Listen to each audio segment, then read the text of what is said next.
Good afternoon. This hearing of the Permanent Subcommittee on Investigations of the United States Senate is called to order. I want to welcome everyone to today's hearing titled, quote, How the Corruption of Science Has Impacted Public Perception and Policy Regarding Vaccines.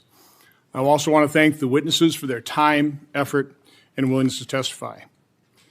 The awareness that much of scientific research is unreliable is not new. In an article published in January 2009 entitled, quote, Drug Companies and Doctors, A Story of Corruption, Dr. Marcia Angel stated, quote, It is simply no longer possible to believe much of the clinical research that is published, or to rely on the judgment of trusted physicians or authoritative medical guidelines. I take no pleasure in this conclusion, which I reach slowly and reluctantly over my 2 decades as,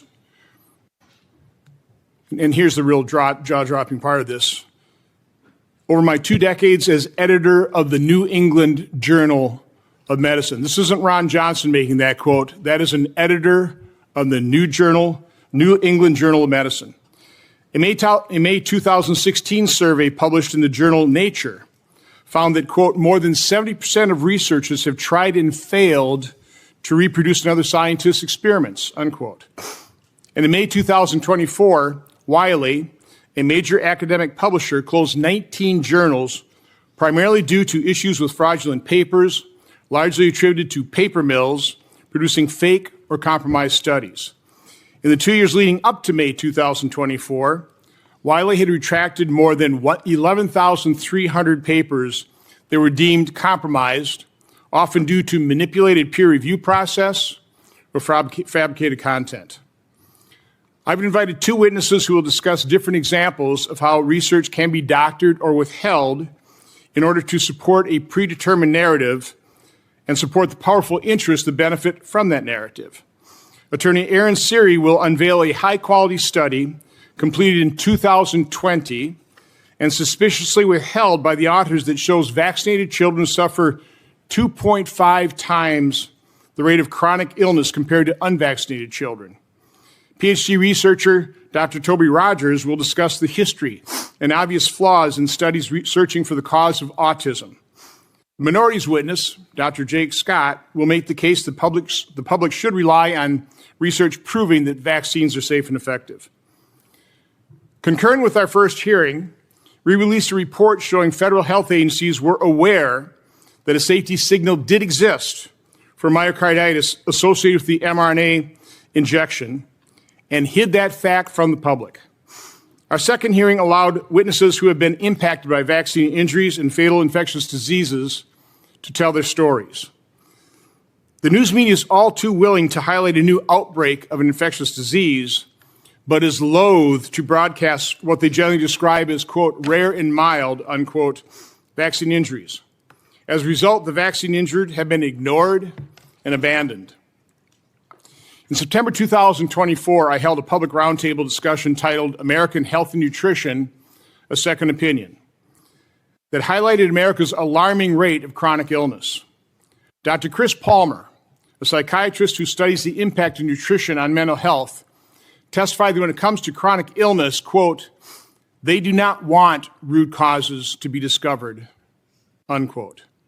By they, I assume Dr. Palmer was referring to the powerful entities and individuals whose multi-billion-dollar businesses and organizational interests would be disrupted by the knowledge that the products they produce or promote could cause harm.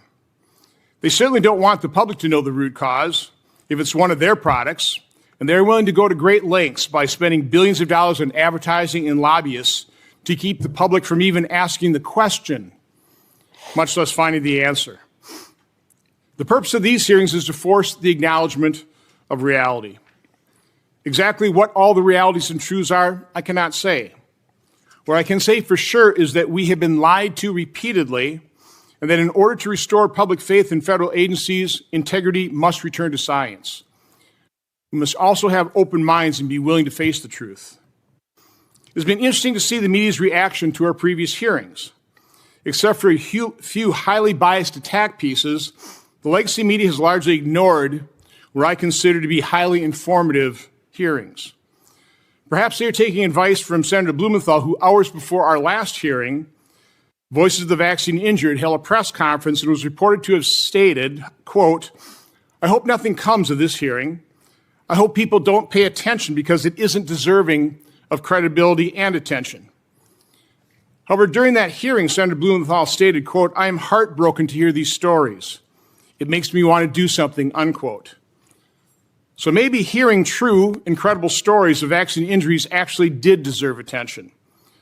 I certainly believe today's testimony deserves attention and hope it will prompt us to do something to restore credibility and integrity to science and our federal health agencies.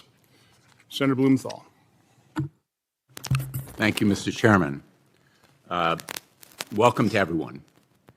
Whether you agree or disagree, this hearing is not personal between Senator Johnson or myself, between any of you and the witnesses.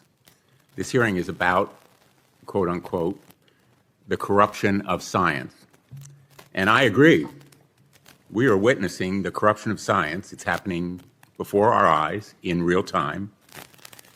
Maybe more accurately, it should be entitled The Denial and Degrading of Science. When the Senate-confirmed director of the CDC is fired because she refuses to fire officials or approve unscientific vaccine guidance without evidence, that is corruption of science.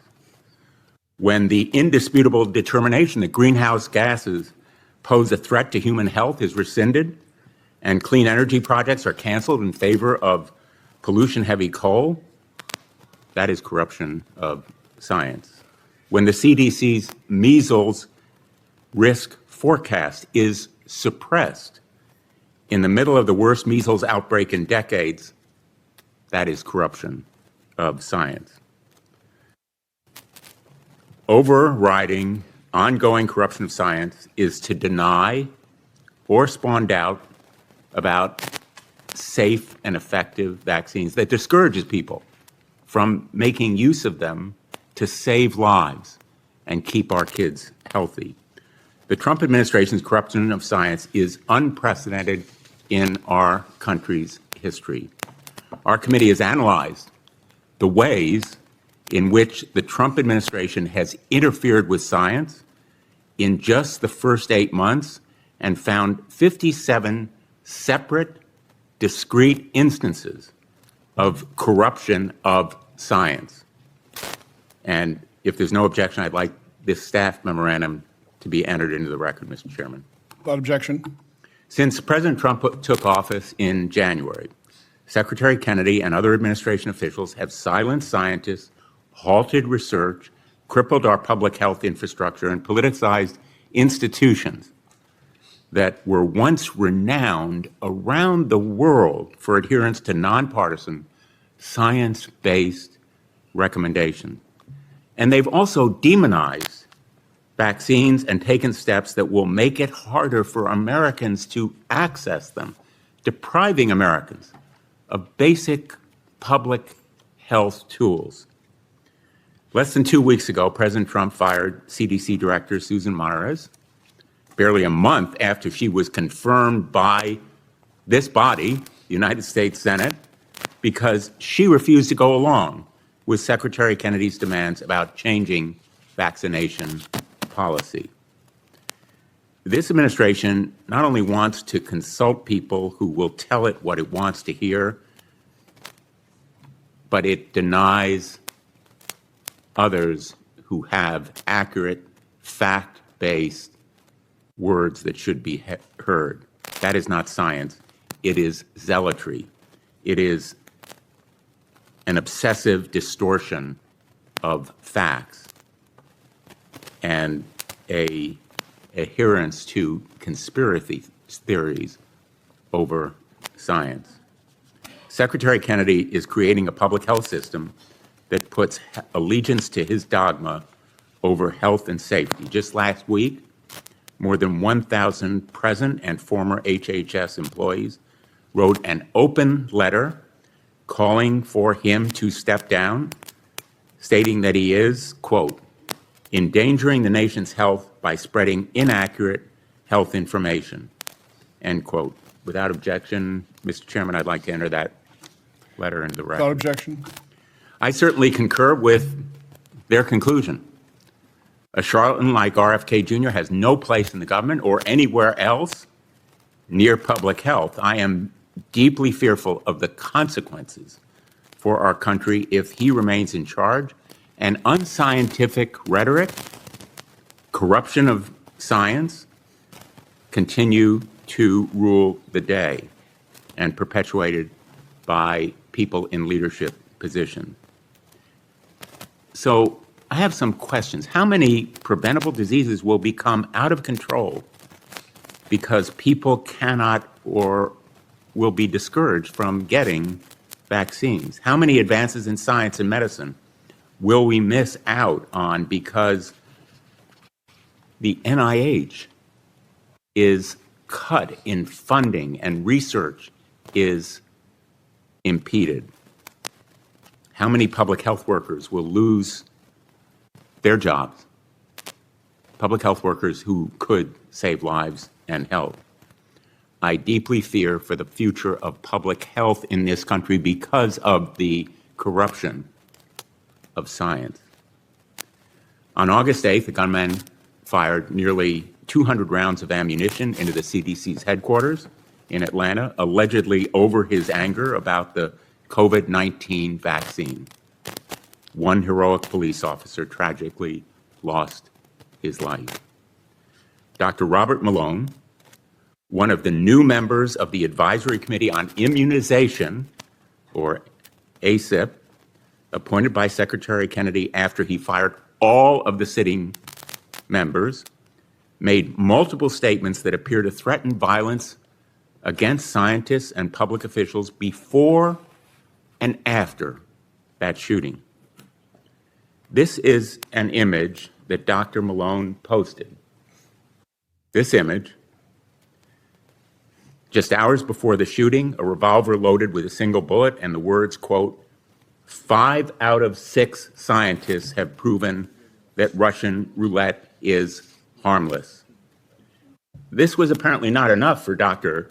Malone because less than 48 hours after the shooting had occurred, he posted several other violent images, including one apparently threatening politicians, and one seen here with an image of an automatic weapon with the words, quote, "The Second Amendment was not written in case the deer turn against us." I wrote to Secretary Kennedy in the wake of these posts and demanded a fire Dr. Malone. I would like my letter of August 13th to Secretary Kennedy be entered in the record if there's no objection. Without objection. Chairman Johnson, I would ask you to join me in my demand that Dr. Malone be fired. Violence and violent rhetoric should not be tolerated. That is corruption of science.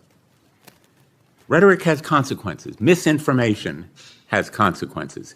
And the failure to respect real science will deprive all Americans of treatments and cures. And before my time is up, Mr. Chairman, I want to acknowledge the study that will be discussed by the majority at this hearing. Citing the fact that one deeply flawed study was not published as evidence of a cover-up ignores the thousands of others contradicting its findings. In fact, as you probably know, there have been 3,000 published studies of vaccines, 1,000 since 2020, showing vaccines are safe and effective. The estimate is that thousands of lives have been saved by vaccines and illnesses prevented. I'm looking forward to hearing from Dr. Jake Scott, an infectious disease specialist from Stanford, by the way, the only doctor on this panel, and why no reputable journal would or should publish that study. It pains me, frankly, it pains me that unscientific studies like this one are being promoted in this committee purporting to be scientific fact. And I fear that this kind of hearing will only undermine our already shaken public health system.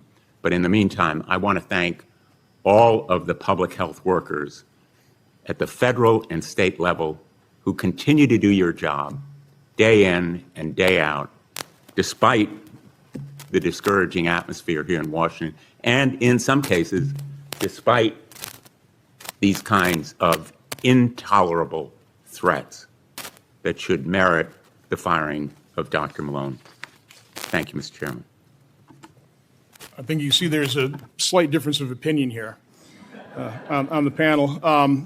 I would ask that we enter into the record the study Impact of Childhood Vaccination on Short and Long-Term Chronic Health Outcomes in Children, a both birth cohort study by the Henry Ford Health System in Detroit, Michigan. Ask that be entered in the record without objection. I would also ask that we actually have Dr. Malone in the audience today, and we'll see whether what opportunity we afford him to defend himself. But in the meantime, I would ask that his basically resume, his CV, be entered in the record as well, because Senator Blumenthal has termed him unqualified for the position, which I completely disagree with. Here's his CV. You might even take a copy. It is the tradition of this committee to swear in witnesses, so will you all three rise and raise your right hand? Do you swear the testimony you will give before this committee will be the truth, the whole truth, and nothing but the truth, so help you God? Thank you. This ought to be an interesting discussion. Before we turn to the witnesses, in preparation for this hearing, I became aware of the fact that a full-length documentary is being prepared, basically talking about how this study was proposed, how it was conducted. And I asked the producers of that. It's produced by the Informed Consent Action Network. Mr. Sirius represents that organization. And I asked ICANN to put together a 5-minute video representative of what they're going to be discussing as they tell the story of this withheld study. So can we run that video now? Children struggling every day with ADHD? Scott's allergies made it hard to keep up with his friends. Allergic reactions from accidental food exposure. Moderate to severe eczema, plaque psoriasis, rheumatoid arthritis, Food allergies. allergies. The health of American children is in crisis. More than 40% of American children now have at least one chronic health condition. Autoimmune disease like rheumatoid arthritis, juvenile diabetes, lupus, Crohn's disease, all this IBS. Just a few decades ago, 1 in 10,000 children had autism. Today, it's 1 in 31. ADD, ADHD, speech and language, tics, Tourette syndrome, narcolepsy, sleep disorders. There's nowhere in the world these kind of rapid increases in the incidence of disease could be genetic. Genetic change takes generations, centuries to play out. What the heck is happening? What is happening? Chronic disease has gone from 12.8% in our children in the 1980s to over 54% of our kids now. That's the greatest decline in human health that's ever been recorded. And people will say, how do you know it's not the pesticides sprayed all over our crops or the hormones in our beef or plastics or forever chemicals? But when we're talking about an autoimmune disease crisis, which is what's happening in America, shouldn't we look closest at the one product that's designed to alter our immune system for life? And we don't just inject it 1 time or 2 times or 10 times or 15 times or 20 times or 50 times. 72 times we are altering the immune system for our children with our vaccine program. There'd be one easy study to rule it out.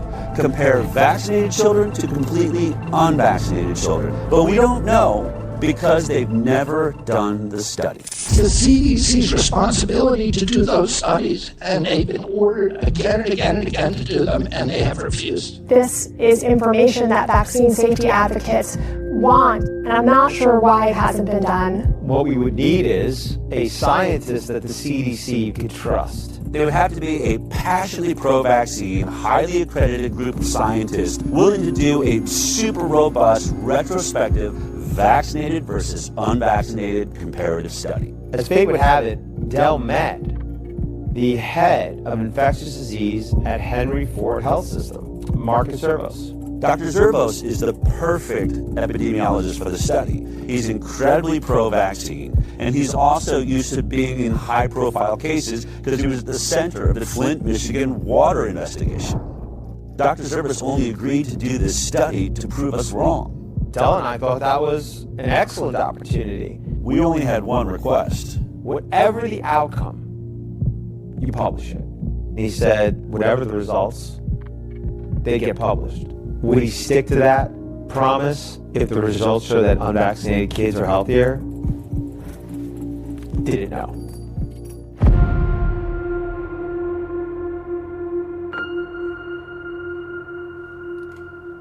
Impact of childhood vaccination on short and long-term chronic health outcomes in children, a birth cohort study. I've never seen this study before. 18,468 subjects. Henry Ford, like other institutions, has a bias towards the goodness of vaccines. If the results came back demonstrating that the battery of vaccines was associated with chronic diseases, such a result would be particularly convincing. This could be essentially one of the most valuable studies in the field. The vaccinated subjects were over 4 times more likely to have an asthma diagnosis. 600% more acute and chronic ear infections. 4.47 times the amount of speech disorders in the vaccinated compared to the unvaccinated. 5.5 times risk. 616% increase. Learning issues, developmental delays, speech delays, language delays. Amongst the unvaccinated group, there were zero. There was 0 brain dysfunction, 0 diabetes, 0 behavioral problems, 0 learning disabilities, 0 intellectual disabilities, 0 tics, and 0 other psychological disabilities. None. It's a big difference. Very important this study sees the light of day. This is devastating. This paper should have been rushed to publication on an emergency basis. We are systematically making kids sick, and not just a little bit sick, very sick. This may be the most important study that has ever been done, and it needs to be published. He knows if he puts his name on this, his career is over. I know, honestly, really emotional. Zervos probably going to lose his job over this.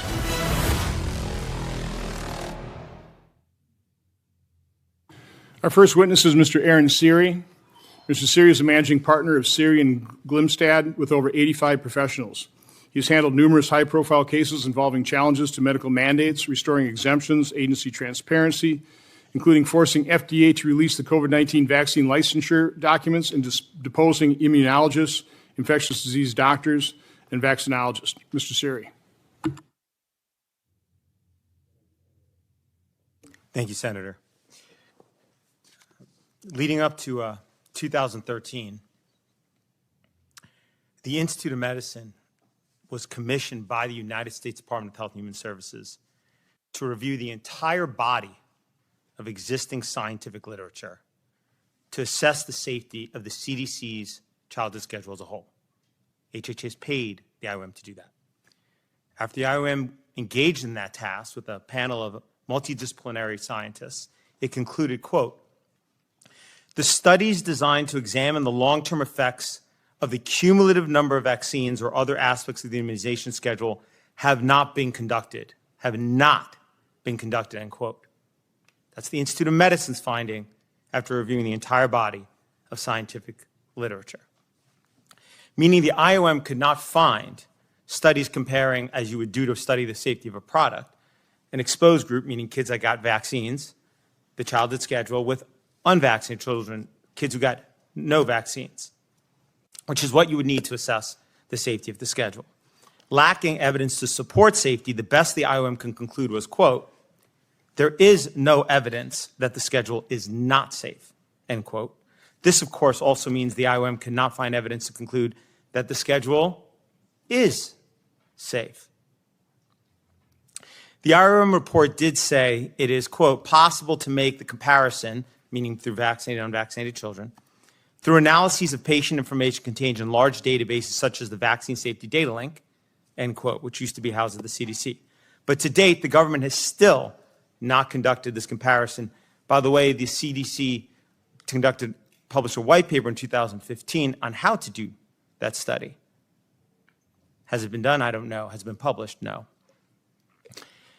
In 2017, one of our clients, Senator Johnson said earlier, the Informed Consent Action Network, wanted to see this exact study of comparing vaccinated versus unvaccinated children.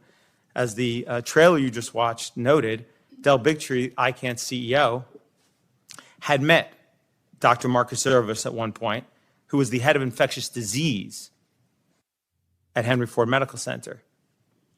And he agreed to meet and to potentially do the study. He is conducts clinical trials for vaccines, including for the Moderna COVID-19 vaccine. He's avowedly pro-vaccine.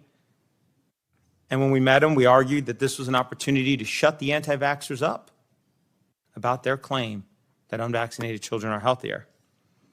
To our surprise, Dr. Zerva said he would conduct the study. He recruited a chief epidemiologist and 2 statisticians within Henry Ford to do so. These were mainstream scientists who no doubt held orthodox views regarding vaccines. In early 2020, I received a copy of the study. It showed the results of the analysis comparing children enrolled in Henry Ford from 2000 to 2016 from birth onward who had no vaccines compared to those who had 1 or more vaccines. The study was based on actual medical records, meaning finally a large vaccinated versus unvaccinated study using health data from a major United States health institution, something, as the IOM pointed out, never existed before. The study began by explaining it set out to reduce vaccine hesitancy by assuring parents the CDC vaccine schedule is safe. Instead, what these researchers found was that vaccinated children had 4.29 times the rate of asthma, 3.03 times the rate of atopic disease, 5.96 times the rate of autoimmune disease, and 5.53 times the rate of neurodevelopmental disorders, which included 3.28 times the rate of developmental delay and 4.47 times the rate of speech disorder. All of these findings were statistically significant. There was also other conditions for which there were numerous cases in the vaccinated group, but 0 in the unvaccinated group. Hence, a rate cannot be calculated, including brain dysfunction, ADHD, learning disabilities, intellectual disabilities, and tics. For example, there were 262 cases of ADHD in the vaccinated group, and there were none in the unvaccinated group. In this study, there were around 16,000 kids in the vaccinated group, by the way, and around 2,000 in the unvaccinated group. So the rate, of course, between those is important, and that's what the study compared. These findings were troubling, including because these chronic health issues can be caused by immune system dysregulation, and vaccines can cause immune system dysregulation. Citations for this are in my written submission. Overall, the study found that after 10 years, 17% of the unvaccinated children had a chronic health issue, while 57% of the vaccinated children had at least one chronic health issue, often multiple. That's 17 versus 57%. The only real problem with this study and why it didn't get submitted for publication is that its findings did not fit the belief and the policy that vaccines are safe. Had it found vaccinated children were healthier, it no doubt would have been published immediately. But because it found the opposite, it was shoved in a drawer. We have repeatedly urged Dr. Zervos and Lamoretta to submit the study for publication. They have affirmed the study was well designed and conducted. But Dr. Zervos has said he doesn't want to lose his job. And Dr. Lamoretta has said she does not want to make doctors uncomfortable. This is a real-world example of how the science around vaccines gets corrupted, how only studies that confirm the beliefs and policies that vaccines are safe get published. Everything else gets shoved in a drawer. This selection bias is dangerous and results in corrupting all the science concerning vaccine safety. We can protect children from infectious disease, and we can protect children from vaccine harms. We should and we must do both. Thank you, Mr. Siri. Our next witness is Dr. Toby Rogers. Dr. Rogers is a fellow at the Brownstone Institute for Social and Economic Research.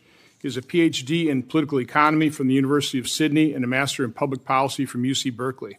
His research focuses on regulatory capture and corruption in the pharmaceutical industry. Mr. Roberts. Good afternoon, Chairman Johnson, Ranking Member Blumenthal, and members of the Permanent Subcommittee. On July 4th, 2015, my then partner's son was diagnosed as being on the autism spectrum. I was in a PhD program in political economy at the University of Sydney, where I had access to almost all current scientific and medical journals. I wanted to better understand what was happening, so I went to the CDC's webpage on the causes of autism. As a PhD student, I was trained to focus on primary source documents, so I read all the references and their footnotes. To my surprise, I quickly discovered the CDC's narrative did not add up. Claims that autism is genetic don't make sense because autism prevalence was rising too fast. There's no such thing as a genetic epidemic. Then the CDC blamed valproic acid, a treatment for epilepsy that is contraindicated in pregnancy, and thalidomide, which was never approved for use in the United States. Finally, the CDC pointed to advanced parental age, but the odds ratios were modest, and the increase in the proportion of older parents is insufficient to explain the surge in autism prevalence. Furthermore, the cost of autism was already in the hundreds of billions of dollars a year in the US, and yet government was not responding with a sense of urgency. I changed my doctoral thesis topic to the political economy of autism and spent the next 4 years reading and analyzing nearly everything that has been written on autism prevalence, causation, and cost. In 2019, my thesis passed rigorous external peer review. It's now in the top 10 of the most downloaded doctoral research papers in the history of the University of Sydney. Since then, I've continued my research with Children's Health Defense as an independent journalist and as a fellow at Brownstone Institute. Here are the facts. In 1970, the first autism prevalence study in the US found an autism rate of less than 1 in 10,000 children. According to a study by the EPA, sometime around 1987, the autism rate in the US began to skyrocket. The most recent report from the CDC showed that 1 in 31 8-year-old children in the US in 2022 were on the autism spectrum. That's a 32,158% increase in the last 52 years. 2 massive studies from the best epidemiologists in California show that changes in diagnostic criteria only explain a small fraction of the rise in autism prevalence. There are 22 studies that claim that vaccines don't cause autism. None of these studies have a completely unvaccinated control group. So unfortunately, if you want to understand what's causing the autism epidemic, these studies are of no use. Then there are 5 large genetic research projects: AGREE, SSC, ASC, MISSING, and SPARK. Together, they produced 501 published papers. The search for the gene for autism has consumed over $2.3 billion, and researchers have almost nothing to show for it because genes don't suddenly create epidemics. The human genome just doesn't change that fast. Then there are 4 large epigenetic research projects, so genes in the environment: CHARGE, MARBLES, SEED, and EARLY. Combined, they've produced 437 publications that look at the effects of air pollution, pesticides, fluorinated substances, PCBs, nutritional factors, flame retardants, maternal metabolic conditions, and volatile organic compounds.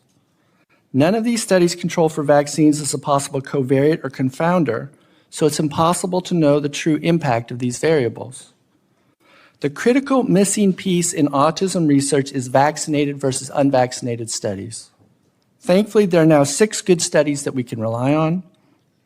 Unfortunately, these studies have been systematically suppressed and ignored by the mainstream media and the medical establishment.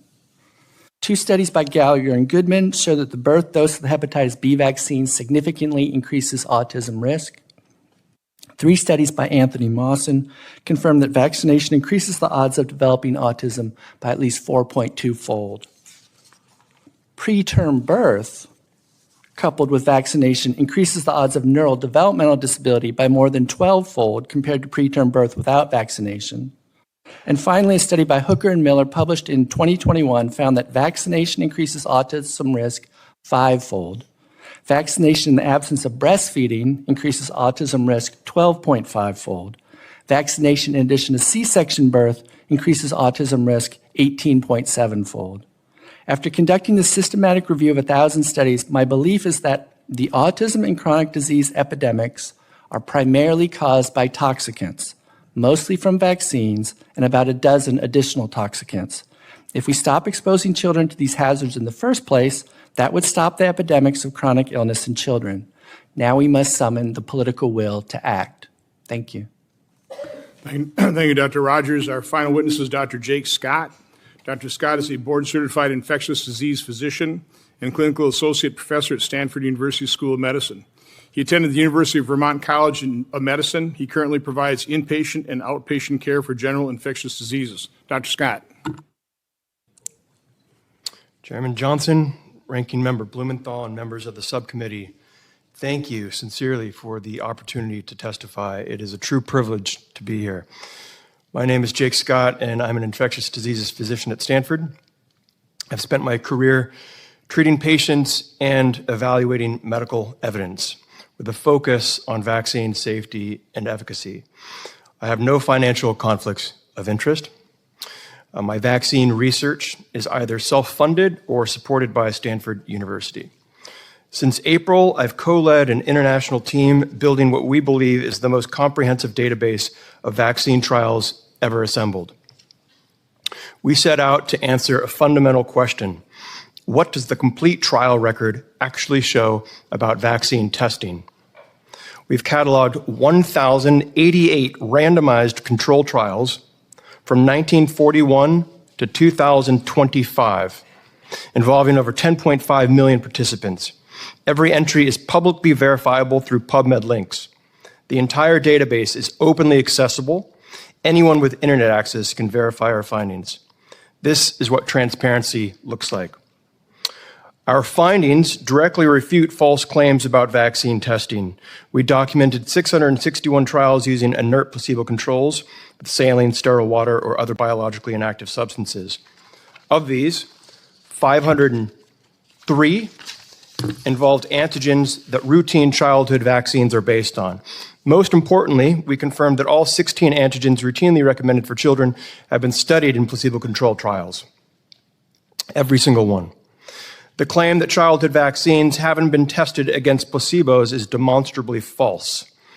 I'm also a senior researcher on a systematic review analyzing respiratory virus immunizations published over the last 2 years. 590 studies from over 17,000 identified references that we screened through the Vaccine Integrity Project. Our safety monitoring systems work. They detected intussusception with RotaShield in 1 in 10,000. The vaccine was withdrawn. They caught Johnson & Johnson blood clots at 3 per million. When early myocarditis reports emerged, CDC proactively alerted clinicians to enhance surveillance before the signal was confirmed. Within weeks, the risk was quantified, communicated, and incorporated into guidance. These systems detect events as rare as 1 in a million doses. The unpublished Henry Ford analysis being presented today is fundamentally flawed by design. Unlike our publicly accessible database, this study remained hidden from peer review after 5 years. The core problem: vaccinated children had twice the follow-up time, substantially more healthcare visits than unvaccinated children. When diagnoses require doctor visits, children seeing doctors more often will inevitably have more recorded conditions. This is classic detection bias that inflates risk estimates without reflecting true health differences. The study reports 0 ADHD cases among thousands of unvaccinated children. How is that possible? With a national prevalence at 11%, that's highly unlikely unless conditions went undiagnosed. They claimed 6 to 8-fold increase in ear infections. That lacks biological plausibility, but it's fully consistent with differential healthcare utilization. Additionally, the study found no association with autism, an adjusted hazard ratio of 0.62. Yet the authors emphasized selected findings while disregarding this null result for the very condition many claim vaccines cause. How do you explain that? What does rigorous published research show? A Danish study of 1.2 million children found no association between aluminum exposure from vaccines and 50 different chronic conditions. Meta-analyses encompassing millions of children consistently find no link between vaccines and autism. Throughout my career, I've treated countless patients with vaccine-preventable diseases. During COVID, I lost unvaccinated patients who would have survived with vaccination. These realities coexist. Vaccines can cause rare adverse events, and they do, and they prevent vastly more death and disability. We're experiencing our worst measles outbreak in decades, 1,431 cases and 3 deaths in 2025. No kid should die from measles. The choice before this committee is clear. Base public health policy on transparent, peer-reviewed evidence that anyone can verify, or on an unpublished analysis with acknowledged fatal biases hidden from scientific scrutiny. Vaccines have saved 154 million lives globally over 50 years. The data are public. The evidence is overwhelming. Parents deserve policies grounded in this evidence. Thank you. I welcome your questions. Thank you, Dr. Scott. I'll start with the questioning. I'll just basically turn it over to Mr. Siri. Do you want to start with the 154 million claim? But we had the ranking member, and we also had Dr. Scott say that the Henry Ford study was highly flawed by design. Do you want to maybe start there and defend the Henry Ford study? Whatever you would like, Senator, I'm happy to do that, yes.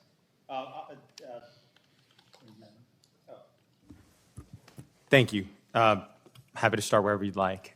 In terms of the Henry Ford study, I appreciate Dr. Scott's comment, but I don't believe Dr. Scott has actually read my submission, given his comments about what he believes makes this study fatally flawed. He points to one thing. He calls it detection bias, because what he's saying is that the vaccinated children are more likely to seek medical care than the unvaccinated children. Had he read my submission, he would have seen that the study authors who were looking to validate the safety of these vaccines specifically conducted sensitivity analysis to see whether there was detection bias. How did they do that? What they did is they looked at the average number of times that the vaccinated cohort sought medical care versus the unvaccinated. And what they found was vaccinated children sought medical care on average 7 times a year. Unvaccinated sought it twice a year, which would make sense if you have less illness. But for the unvaccinated kids, those 17% that had a chronic health issue, they sought medical care on average 5 times, which reflects that when an unvaccinated child had a medical issue, they did go see the doctor. Number 2, as the study points out, the type of health conditions that we saw in the unvaccinated population are not ones you wouldn't see medical care from. If your child has a serious medical condition, you're going to your doctor. You're going to the medical system. That's not me saying it. That's what these study authors pointed out. Also, to further validate their findings, they even reran their study to remove any child that didn't seek any medical care. So essentially, they removed the healthiest unvaccinated children, another sensitivity analysis they did, and they still found the statistically significant outcome that that I discussed earlier. Now, the other thing they did to make sure that their results were valid, and again, I assume they did this because they wanted to try and do exactly what Dr. Scott is saying. Well, there's got to be a mistake here. It can't be that this is true. And so the other thing that they did is they conducted a sensitivity analysis whereby they removed any children from the study that weren't in the Henry Ford system from birth onward for at least 5 years, thinking, okay, well, maybe we, got it wrong because the unvaccinated kids, had an average duration of less time. But so by doing that, we're only going to look at kids who were in there for at least 5 years. And what they found was, consistent with the findings, affirming the findings, the risk ratio of chronic disease amongst the vaccinated went up, not down. They also did that sensitivity analysis at 3 years and at 1 year. And each time they still found the vaccinated children a statistically significant increased rate of chronic health issues. They also used cancer as a control, assuming, well, there's no reason vaccines should cause cancer, and they didn't find a statistically significant outcome. So the issue that Dr. Scott points to in a study, which, by the way, he's labeling fundamentally flawed, there was enough information in my submission to have understood what I just said. He actually said it was flawed by design. You know the study authors of this thing that the people conducted. Do you believe these are professionals that would design a study by design to make it flawed to give a result that vaccinated children suffered chronic illness 2.5 times? I mean, that's basically what Dr. Scott is saying to the authors of this Henry Ford study. I mean, I think from the perspective of the establishment, this study is flawed because it's actually designed to detect safety. It's actually designed to reach a conclusion on safety. That's what makes it flawed. You know, it's not like the aluminum study that Dr. Scott pointed to, which he called, rigorous. Let me, so you can get down in the weeds very quickly, and you have to, quite honest. Yes. This is true. But let's pull it back a little bit. I heard for the first time during the RFK Jr. hearing that there's been a study that vaccines have saved 154 million lives. You have a somewhat interesting take on that. Do you want to talk a bit about that scientific gem? Absolutely. Absolutely. I think the claim about 154 million lives saved is it actually is the epitome of the corruption of science. It reflects the corruption of science in action. While this Henry Ford study, for example, is based on actual data, medical records, the immunization registry, and look carefully at it, this study is just based on guesswork and assumptions. It is a study published by the WHO. It is essentially an advertising piece by them for how effective their immunization program has been over the last 50 years. And they claim there's 154 million lives saved. But when you look at the study, unlike the Henry Ford study, it has no confidence intervals. So what is the confidence interval of that 154 million claim? What is the reliability range of it? It doesn't have one. You know why it doesn't have one? Because it's totally unreliable. As buried in page 42 of the supplement to that quote-unquote advertising piece by the WHO, it's in a section entitled Uncertainty of Estimates, it says that, quote, it cannot put, quote, bounds around the veracity of the estimates. It can't put bounds around the veracity of the estimates. And that, quote, any bounds are arbitrary, end quote, and that, quote, it should not be interpreted as a claim to where the edges of valid estimates possibly lie, end quote. What that means is it could be equally true that 200 million lives were lost because of the vaccine program. It's an unbounded estimate. That is the corruption of science, to rely on that. And it gets worse from there because, and when you actually look at the hard data, the number makes no sense. Almost the entirety of that 154 million lives saved comes down to 2 vaccines, DTP and measles vaccine. Well, as laid out thoroughly in my submission, the studies that look at DTP vaccine show that it causes more mortality, far more mortality, than lives saved. While it may reduce deaths from diphtheria, tetanus, and pertussis, the studies show numerous rate the kids. The seminal study showed that the kids who got DTP died at 10 times the rate, 10 times the rate, than kids who did not get that vaccine. And that is, I'll give the PubMed number, it's 5360569. And that study is not just one study sitting on its own. It comes after a long series of studies. It was published in 2017, and then another one in 2018. And DTP is the most commonly used vaccine in the world. That's what the science, based on hard data, that has confidence intervals, shows. Not this WHO advertising report with no confidence intervals. The other vaccine that accounts for almost the entirety of the 154 million lives saved is the measles vaccine. The study assumes, I guess to its credit, that 60% of that decline was from other factors, and 40% of the decline in measles mortality was from the vaccine. But here's the thing. When you look at the decline in measles mortality in other countries when there were no vaccines, like the US, between 1900 and the first vaccine in 1963, Measles mortality declined by 99%. That's CDC data, not assumption.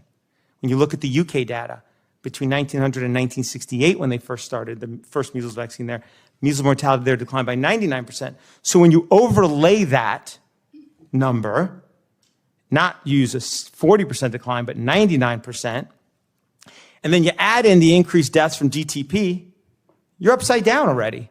That's why they can't put a bound on their $154 million lives claim. Those vaccines cost a lot more than $154 million. Let me give Senator Marino a chance. Okay. May I ask one last point on this, and I will stop. I'm sorry. And it's this. As I've laid out in my submission, study after study after study shows that people who get measles vaccine die at far less lower rates from heart disease and from various cancers. It's not me saying that. I'm just a lawyer, as Senator Blumenthal pointed out, okay?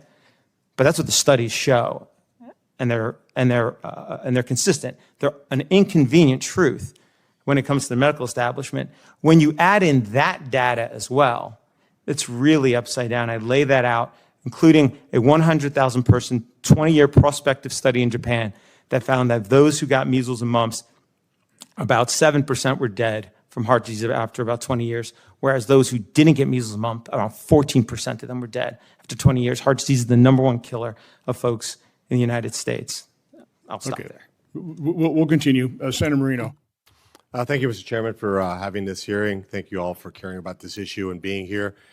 Mr. Chairman, I was going to direct my first question actually to the ranking member, but he's not here. So I just want to pause for a second, because there's a lot of things that I've seen in my first 8 months here in elected office that happens. It's a little crazy. So I just want us to reflect on something the ranking member said. He said that a person should be fired for exercising their First Amendment rights. And I think we normalize bad behavior like that. We just say, well, that's what people can say. And the comment was about the Second Amendment. You know, something about citizens got to defend themselves. I'm going to read something into the record, and I'm going to submit something for the record, and we'll get on. So there was a gentleman that said the following: the people's ability to arm themselves and form state militias provide a powerful check on the federal power, ensuring the populace can resist potential government overreach. In fact, went on to say that an armed citizenry is the best defense against an ambitious government. Now, the ranking member would have that person fired. What the ranking member may not realize, and I want to submit to the record, is Federalist 46, written by James Madison. So the person that created the Constitution that allows us to do our job here for 240 plus years should be fired for saying that we should have the right to protect ourselves. That's pretty outrageous. And I thought that was an important part to clarify for the record. So again, without objection, we'll submit Federalist 46 for the record. Without objection. Thank you. It's available at the archives as well. All right, so let's talk about Mr. Siri. I think the main issue here is about biases. Would you agree that when you have a study, now, like, I'm a business major, I'm not a science major, but I think the issue here is there a bias in your work? Would you agree that that's foundational? And all three of you can answer that. Is being free of bias important? Mr. Siri, yes or no? Absolutely, and it's hard to find, obviously. Everybody's got a bias. That's human nature. There's no such thing as something that's unbiased. That's why you want to have as rigorous a design to a study beforehand. So having clear biases, okay. All right. Yes, sir. He won't be as generous with my time. Dr. Rogers, would you agree? Yes, no? Being free of bias is really important? Yes, absolutely. Okay. And then, Dr. Scott, would you agree with that? Certainly. Okay. So let's talk about the topic of bias. Would the following statement be considered biased or unbiased? Our president is a misinformation super spreader. I know this isn't surprising to a lot of people, but it's deeply disturbing. Biased comment or unbiased comment? Is that based on science? Are you asking me? Yeah. Quick. This should be quick. It reflects a bias against the president. Dr. Rogers, a biased statement, yes or no? Agreed, biased. Dr. Scott, biased? Okay, that was your statement, your tweet on October 1st of 2020. Trump spews misinformation like no other. For our president to say that the problem is that doctors taking care of patients dying from COVID are venal and are committing fraud to cook the books is so low, it's subterranean. Biased or unbiased? Yes, sir. Biased? Yes, sir. Dr. Scott? Okay, that was your statement in October 25th of 2020. Trump's response to the U.S. COVID crisis, when interviewed by Chris Wallace, it is what it is. Vote like your life depends on it. Biased or unbiased? Mr. Siri? Yes, sir. Dr. Rogers? I think voting's a good thing, but I don't really have an opinion on that one. But that your life depends on whether this election happens, like you will die if the wrong outcome occurs? Yeah, that seems biased. Seems overstated. Seems overstated. Dr. Scott? I stand by it. Okay, July of 2020, your statement.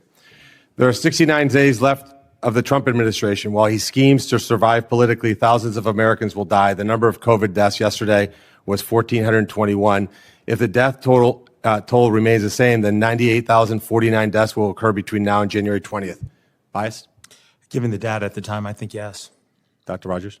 COVID deaths in the Biden administration far exceeded COVID deaths during the first Trump administration. Yeah. I hope you get into his post, too. So biased. Okay. Now, interesting because prior to me coming to Congress, people think I was in the retail automotive business, and that's true, but I also had a tech company. I'm going to tell you a 30-second story. We were asked during COVID to develop a schematic where somebody could validate whether they were vaccinated or not, or tested positive or not, using our blockchain agent. I thought that was terrible technology, so we decided not to do it. But when we had my tech team explore it, what I thought was fascinating was there was no way to find out who had tested positive or who tested negative. There was no data. So, typically with a computer system, you have to plug into a data source, pull the data so that you can report it out. So when we went to the state and said, hey, give me the data, who's been tested and who tested negative, who tested positive, you know what the response was? We don't have that data. It's like, well, that's fascinating, because every night when I turn on the news, they tell me it's 1,421 people died of COVID. I'm like, well, that's interesting, because if the data doesn't exist, then how do you know that's true? So I just thought I'd share that with you a little bit. So the other piece of the equation is when we talk about science, I think there has to be a certain humility. Now, my dad was a doctor. He beat in our heads that the key to being a doctor is to have humility. I think the humility should be able for us to look back 4 or 5 years later and go, we made a lot of mistakes. A lot of people were harmed. And I think it's the failure of that humility that's infuriating to a lot of people. I'll give you some examples. I have a 4-year-old grandbaby. A 2-year-old grandbaby just turned 2 yesterday. Do you think it was appropriate, yes or no, Mr. Siri, if a 2-year-old have been put a mask on, a 2-year-old? Is that a good idea? I believe that everybody should be able to make their own medical decisions. But again, just generally speaking, putting a mask on a 2-year-old. I wouldn't put a mask on a 2-year-old if it was my choice. Dr. Rogers? No, Dr. Scott? I wouldn't either. Okay. You tweeted in January of 2021 that you masked your 2-year-old and that all 2-year-olds should be masked. I'll submit the tweet for the record. That your 2-year-old, I don't know that you have a 2-year-old we've never met. Well, I changed my mind. Okay. But again, having the humility to say that was a bad idea. Yeah. Having the humility, I'm admitting it. Which is good. I applaud you for that. Having the humility to say, having the humility to say that when you walk into a bar, after having a mask on outside, and then you walk to your table, and then you take your mask off to eat, made sense. We can now look back and go, that was ridiculous. And I tweeted about that numerous times, how ridiculous that was. So, well, I'll submit another tweet. Bias. Selection bias right here. I'll put your tweet on the record in which you actually said that a man walked outside with a mask, walked into a restaurant, got in a seat, took off his mask and drank a beer and sat with everybody doing the same, as in like, hey, that's normal. In fact, you said something that I thought was very interesting. You said COVID-19 may never go away. So let's keep people isolated and masked. I will submit these for the records. COVID-19 may never go away. As a way to keep people locked up inside, keep people out of schools. In my state, in my city, Cleveland, Ohio, we closed our schools for 18 months. You look at why we have youth violence today, you draw a straight line right to those decisions during COVID. That wasn't a virus that made those decisions. Those were elected officials that decided that control of people was more important. And Dr. Scott, I'll give you a chance here. You also said that 1.2 million people died from COVID. From COVID. Now, I was on the board of Metro Health in Cleveland. We had no idea what actually caused people's mortality. What we did do, because the hospital could collect more money, was we labeled anybody who had COVID, who also died, including motorcycle accidents, of dying from COVID. I think what you meant to say, I'm going to give you a chance to clear it up. Did you mean 1.2 million people died with COVID as opposed to from COVID? See the difference? Oh, I do see the difference. And I also commented quite a bit about the difficulty making that distinction after vaccines had become available. But I think early on, yes, there were a lot of deaths. I lost over 100 patients. Okay? From COVID or with COVID? From COVID. COVID was terrible. And but then we had more it definitely became much more complicated to reconcile people who died with COVID from COVID. But you didn't have a problem. You were a pretty definitive statement. But what Dr. Rogers said earlier was interesting, which is more people died during the Biden years. Now, just to remind everybody, it's important. Biden put out an executive order that said if you don't get vaccinated, you could lose your job. Think about how insane our public policy got. And I think I speak for at least the people I know that this is an important issue. Just maybe start by acknowledging you made a mistake, apologizing for shaming those of us who said, yeah, that's stupid. That makes no sense.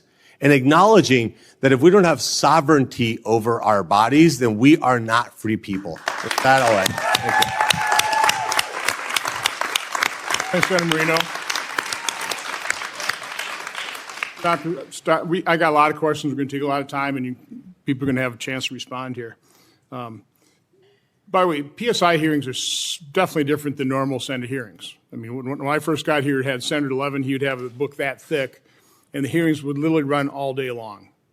Go through in detail. And that's kind of what I'd like to do here tonight. It's not all day long because we only have the afternoon, but we're going to get into a lot of detail here. Dr. Scott, you did mention you said about 100 COVID patients. Can I just ask you, what did you treat them with? What were your drugs of choice? What was the treatment?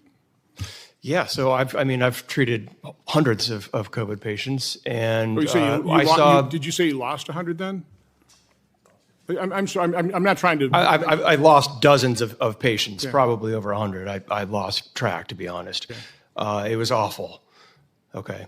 I lost many nursing home folks who live nearby, and multiple a day sometimes. But what was the protocol did you use? Did you use remdesivir? Were you using monoclonal antibodies? Did you ever try ivermectin or budesonide or some of the other generic drugs that were recommended? So I was going based on the best available evidence. My role was actually to focus on the best available evidence for therapeutics. I helped develop the guidelines.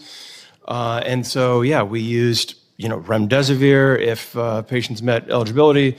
We used dexamethasone, which clearly shows or had been shown to be life-saving. By the way, I had Pierre Corey, I think in May of 2020. He talked about corticosteroids.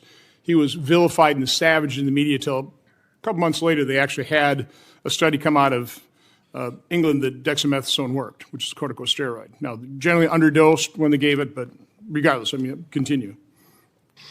Yeah, so, we used a number of things. Did I ever use ivermectin or hydroxychloroquine? I don't think so. Were you aware of the Surgisphere study on hydroxychloroquine? No, that doesn't sound familiar. You've never heard of that, huh? It was published, I think, in May of 2020. Totally came out against hydroxychloroquine, but had to be retracted, I think, 2 weeks later because the data was completely made up. But it had its impact. It completely sabotaged the use of hydroxychloroquine and zinc and Z-Pak. Well, again, just so that's just one example. It kind of surprises me if you're on the front lines trying to treat people who've never even heard of the Surgisphere, which probably turned off a lot of doctors like you who rely on the New England Journal of Medicine, even though Dr. Mark Angel said you really shouldn't or can't. done that. But let's move on. I think Mr. Sirius kind of covered the 154 million, which was the first time I heard that. And again, I would call that propaganda. It's not science. I mean, somebody's got some model, fine. I mean, I can play with numbers too. As a matter of fact, I'm going to show you how you can use numbers. Dr. Scott, you talked about the Commonwealth estimate of 3.2 million lives saved here in the U.S. in 2021 and 2022, correct? You're pretty confident of that one? It's one of a few studies. Yep, these estimates are not easy to make, but yeah, that's one study. Define study. I mean, were there confidence intervals around that 3.2 million? It was a modeling study, yeah. It was published on a blog, wasn't it? Is that correct, Mr. Siri? Yeah, it's a blog. That study was covered on a... Yeah, the Commonwealth quote-unquote study is not a study. It's a blog. It's not a peer-reviewed study. It's not in a journal. It was published on a blog. Let's put up this little chart that I'm somewhat famous for charts. So let's look at real data. So this is CDC data. So in 2019, total deaths in the U.S. were 2.85 million. Okay, then we had the pandemic year, 2020, 3.38 million, a little under 3.4 million. So that's an increase of a little more than 500,000 people died in the first year of COVID. The following year, 3.46 million people, more people in the second year of the pandemic, 2021, when the vaccines were rolling out. And I think we were close to 70% take up of vaccines by fall of 2021, I believe. Some of the estimates are that by the second quarter, over 60% of Americans had some form of immunity. Then in 2022, we started backing down. Now, I think Mr. Siri kind of argues in your piece that, if the vaccines really worked, you'd think even by 2021, because those things are being rolled out pretty quick, you'd probably see those death counts come down, but they didn't. But here's the point I'm trying to make with this Commonwealth Fund study. They estimated 3.2 million people's lives were saved in 2021 and 2022. So if you add that to the actual death count, what Commonwealth Fund is assuming is that in 2021, had it not been for the vaccines, more than 5 million people would have lost their lives in America. In 2022, 4.88 million people would have lost their lives. I mean, Dr. Scott, is that even close to credible to think that we'd go from 2.85 million lives lost in 2019, have a pandemic, no vaccines, unfortunately the NIH was sabotaging treatment using effective generic drugs, to telling people, don't treat at all, go home, be afraid, hope you don't have to go in the hospital where they'll plug remdesivir in your veins and hook you up to a ventilator and you probably never come off, okay? So we had no treatment, had 3.38 million people die that year. Are we really supposed to believe the next year we were going to leap up to 5 million lives lost in America? And then the following year, close to 5 again? Because that's what you'd have to be. In order to save 1.6 million lives in 2021 and 2022, you'd have to be assuming the death rate was going to go from 2.85 million in 2019, 3.4 million in 2019, and then leap up to 5 million in 2021 and 22. Is that at all plausible? Do you believe that? Do you believe that we were literally, had it not been for the vaccine, 5 million Americans would have lost their lives in 2021 and 2022? Yeah, I believe that's credible to me. I mean, were you on the front lines? Because it was awful. I honestly cannot express how terrible it was. It was terrible. And there was a dramatic, it was decline. It was terrible in 2020. And the total death toll was 3.4 million after the vaccines were rolled out. Dramatic. Let's move on. Let's move on to some other. Parse over these modeling studies, but let's talk about hydroxychloroquine and ivermectin. I mean, there were a number of studies that looked into that. Some of which I was involved in. This is about research. By the way, I'm happy to invite you back when I'll have Dr. McCulloch and I have Dr. Good. We'll do that. Okay, we will absolutely have you come back. Thank you. And we'll talk about hospital protocols. We'll talk about early treatment. I would love to do that because I've never been able to get people to actually debate or discuss this with the doctors that did have the courage and compassion treat COVID, okay? And I appreciate you did as well. So anyway, so you think it's credible. I mean, the records show that Dr. Scott thinks, yeah, we had 5 million people die in 2021 and 2022. Mr. Siri, you want to comment on that? Yeah, I could add to that just a little bit, which is that, and this is part of my submission as well, that the data reflects that in 2020, when there was no vaccine, the vaccine was first rolled out at the end of December 2020, about 18% of folks, 17% of Americans were infected. And presumably, by the way, the weakest, most frail among us passed away in 2020. Then we get to 2021, where again the data reflects, and this is my submission, around the same percentage of Americans were again infected. Okay, so no vaccine, like you pointed out, that was the increase. Then there was a vaccine in 2021. The vaccination rate went through sky high by the second quarter of 2021.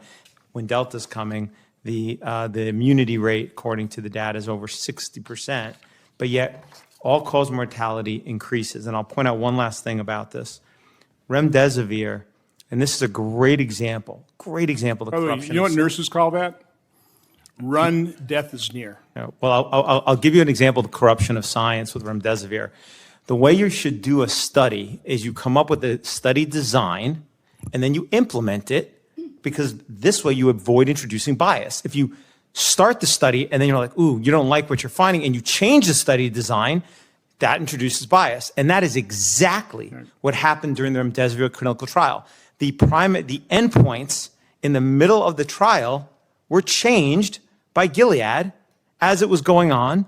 In fact, we wrote to Dr. Fauci specifically about that. That is precisely what you should never do. It introduces bias so they can get the results. By the way, do you remember how many people had some kind of financial conflict of interest, the people that approved that with Gilead? Yeah. It's like 9 out of 16 or something like that? It's a significant number. And obviously, there's lots of folks who've treated COVID during the pandemic, and there's lots of, you had Dr. Jordan here, for example, and he's had a clinic. I think he has dozens and dozens of clinics around the country, and he lost, as he would explain, the protocols he implemented, lost very few people to COVID. I know other doctors in that similar situation using budesonide and so forth. Dr. Rogers, you have something? Dr. Scott, I think you wanted to say something? Yeah, I want to add to this debate. So I watched every single meeting of the Advisory Committee on Immunization Practices and the Vaccines and Related Biological Products Advisory Committee in 2021, 2022, and 2023, when all these COVID shots were being authorized for use in this country. And after a while, the CDC's own research showed that the protection from the vaccine, if any, was between months 2 and 6. And by 6 months, it showed negative efficacy. So I'm watching the hearings on my, computer screen at home. I'm yelling at the screen. The COVID shots have negative efficacy after 6 months. Tell me how a shot with negative efficacy is saving lives and it has the worst side effect profile of any vaccine in human history. So how exactly is a vaccine with the worst side effects and negative efficacy saving lives? That's a preposterous claim. What ended the COVID pandemic was the Omicron variant that was more transmissible but less lethal. The vaccine, how many people it helped? I think it's an open debate. It could be a net negative. Well, maybe we can look at the clinical trial data in which 21 people died in the vaccinated group and 17 died in the placebo group. I do want to, again, I believe the first study that came out of showing negative efficacy came out of Denmark. But Dr. Scott, you said you wanted to say something, then I'll turn it over to Senator Blumenthal.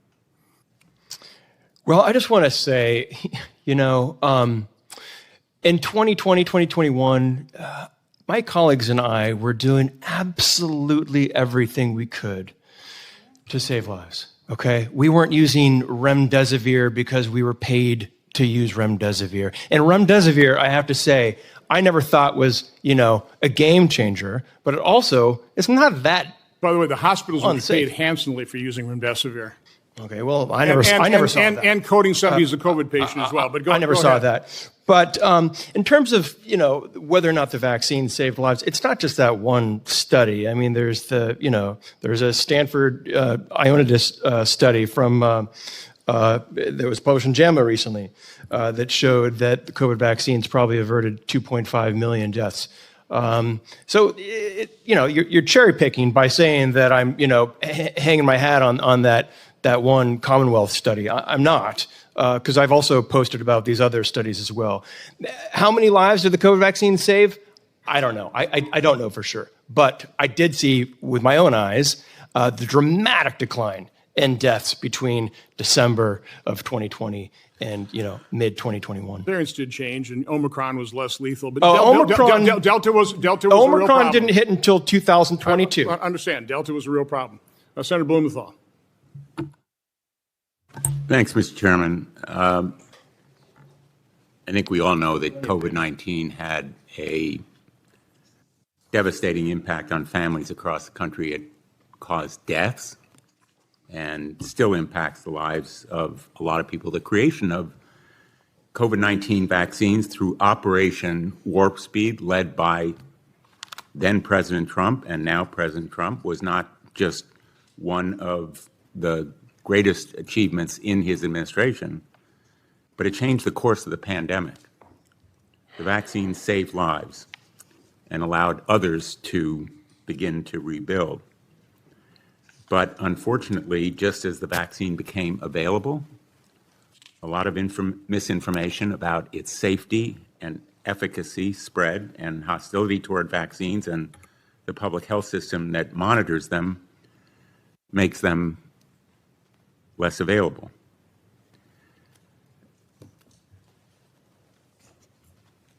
I want to ask you, Dr. Scott, you saw firsthand what it was like to treat patients when the COVID-19 pandemic began and after the vaccine was approved and disseminated.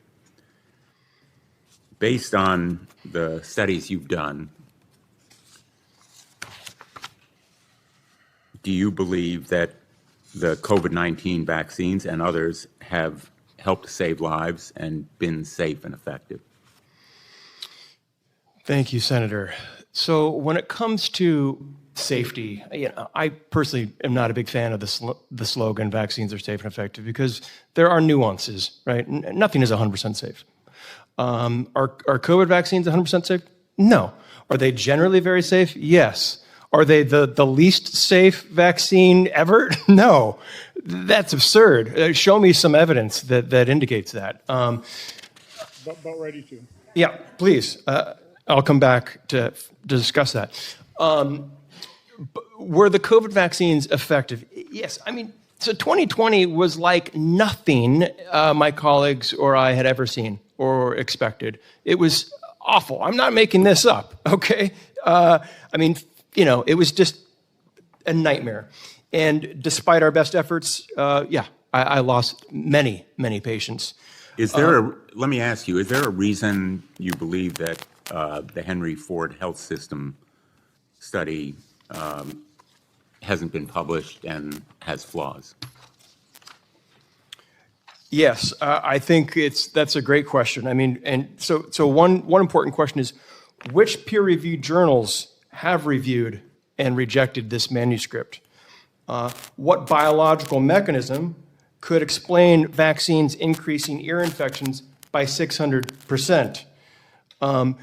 Do you accept the study's null finding for autism, or only the results that support your narrative? What are the models that adjust for the massive difference in healthcare visits between groups? The analysis reports 0 cases of common conditions like ADHD. That is statistically impossible. There was a cohort of 2,000 children. There should have been hundreds of such diagnoses unless they were undetected. And let me just clarify, when I said flawed by design, I didn't mean that they deliberately, meant for it to be flawed. I just meant the study design itself had flaws in it. Okay, it was methodologically flawed, not deliberately flawed, of course. And thousands of studies have been done and published, correct? Correct. And let me ask you, the seeming assumption here is that this is the only study that ever has gone unpublished. In fact, a lot of studies go unpublished, correct? Yeah. Yeah, and I review studies before they're published for a number of different journals. And because they're subject to peer review. Right. And it's not just analysis. one person. It's, multiple people are reviewing these articles. And if something warrants publication, it's, the other thing is, I've recently been reviewing hundreds and hundreds of papers for these two massive vaccine review projects. And simply to be published isn't the only means to make a study public, correct? In fact, right. In this body, we have press conferences, we do hearings. This particular study was done and completed in 2020, and now, apparently, for the first time, it's being revealed. Right. Has it been available during this last 5 years? That's a great question. I mean, there's preprints, Substacks, obviously, a number of ways to get a study out there. The fact that it's been shelved for 5 years, I think, is saying something. Mr. Siri, why haven't you held a press conference? Why have you kept this study under wraps? I appreciate the question. It's never been submitted to a journal, and the hope has always been that it would be submitted to a journal, because I agree with you. It should undergo peer review. It should be submitted to a journal, but they will not submit it because they don't want to get fired. That is what they told me. We've met with the authors many times. These are validly pro-vaccine individuals. They don't want their institution, the journals, their funding sources, their friends, their colleagues, everybody to turn against them, which is exactly what will happen if they even submit this thing. But that is not my question, and I apologize for interrupting because I'm limited on time. There are lots of other ways to make findings known. They don't want to get fired. No, I'm talking to you. Oh, because I want they are the scientists. They're the ones who have their name on it. They should put it out, not me. My hope is that they would put it out. I wanted the normal course scientific process to work. Look, it's a retrospective epidemiological study. Let them put it in a preprint. Let it go through peer review. Let others try to replicate it. Maybe they'll find a different result. I'm really curious why you and Senator Johnson or another member of the Congress or members of the health community didn't hold. Let me answer that for you. Can I just finish my question? Sure, go ahead, Mr. Chairman. But I'm going to answer it for you. I'm curious why, for the first time, yes, we're hearing about a study which was completed 5 years ago. Like I said, my hope has always been that the scientists would publish it, and we've tried to persuade them many, many times so it can go through the normal peer review process. I don't want to run ahead and go put it out there, because you know what that would do? It's going to happen exactly what's happening right now, is you're going to say the things that you're saying, Senator. Well, this is not going through the normal process. This isn't getting submitted to a journal. The answer to that is, I'm going to say it again, it epitomizes the corruption of science. It shows precisely why studies that show vaccines have problems never get published. I don't think, with all due respect, Mr. Siri, that you've answered my question. Let me answer it, okay? Let me answer. Chairman, your time's the reason expired. we have witnesses is so that I they can answer our question. But I'm part of this. I'm part of this answer, okay?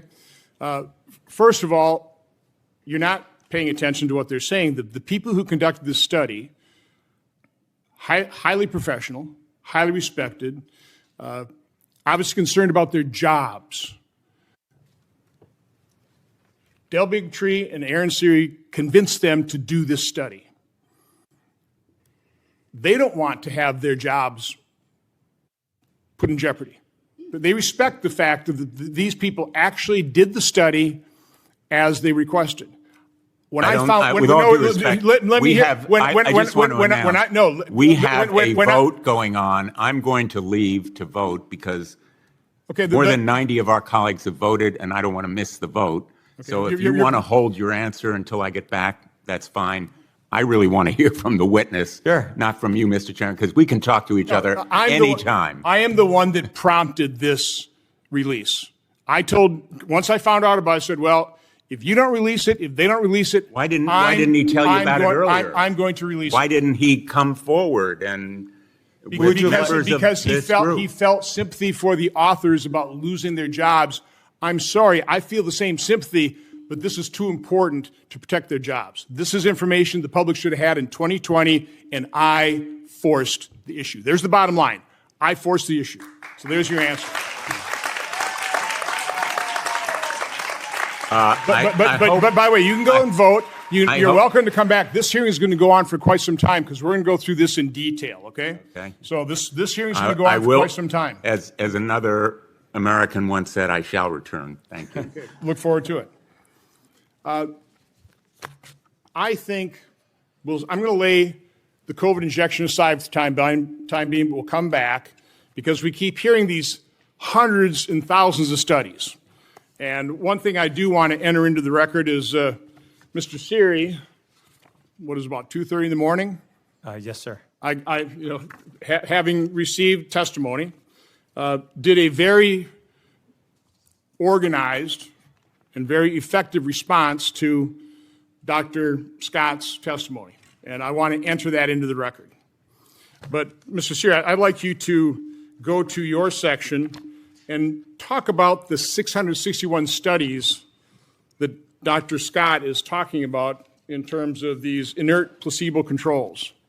And just describe that in detail. I think it's interesting. Sure.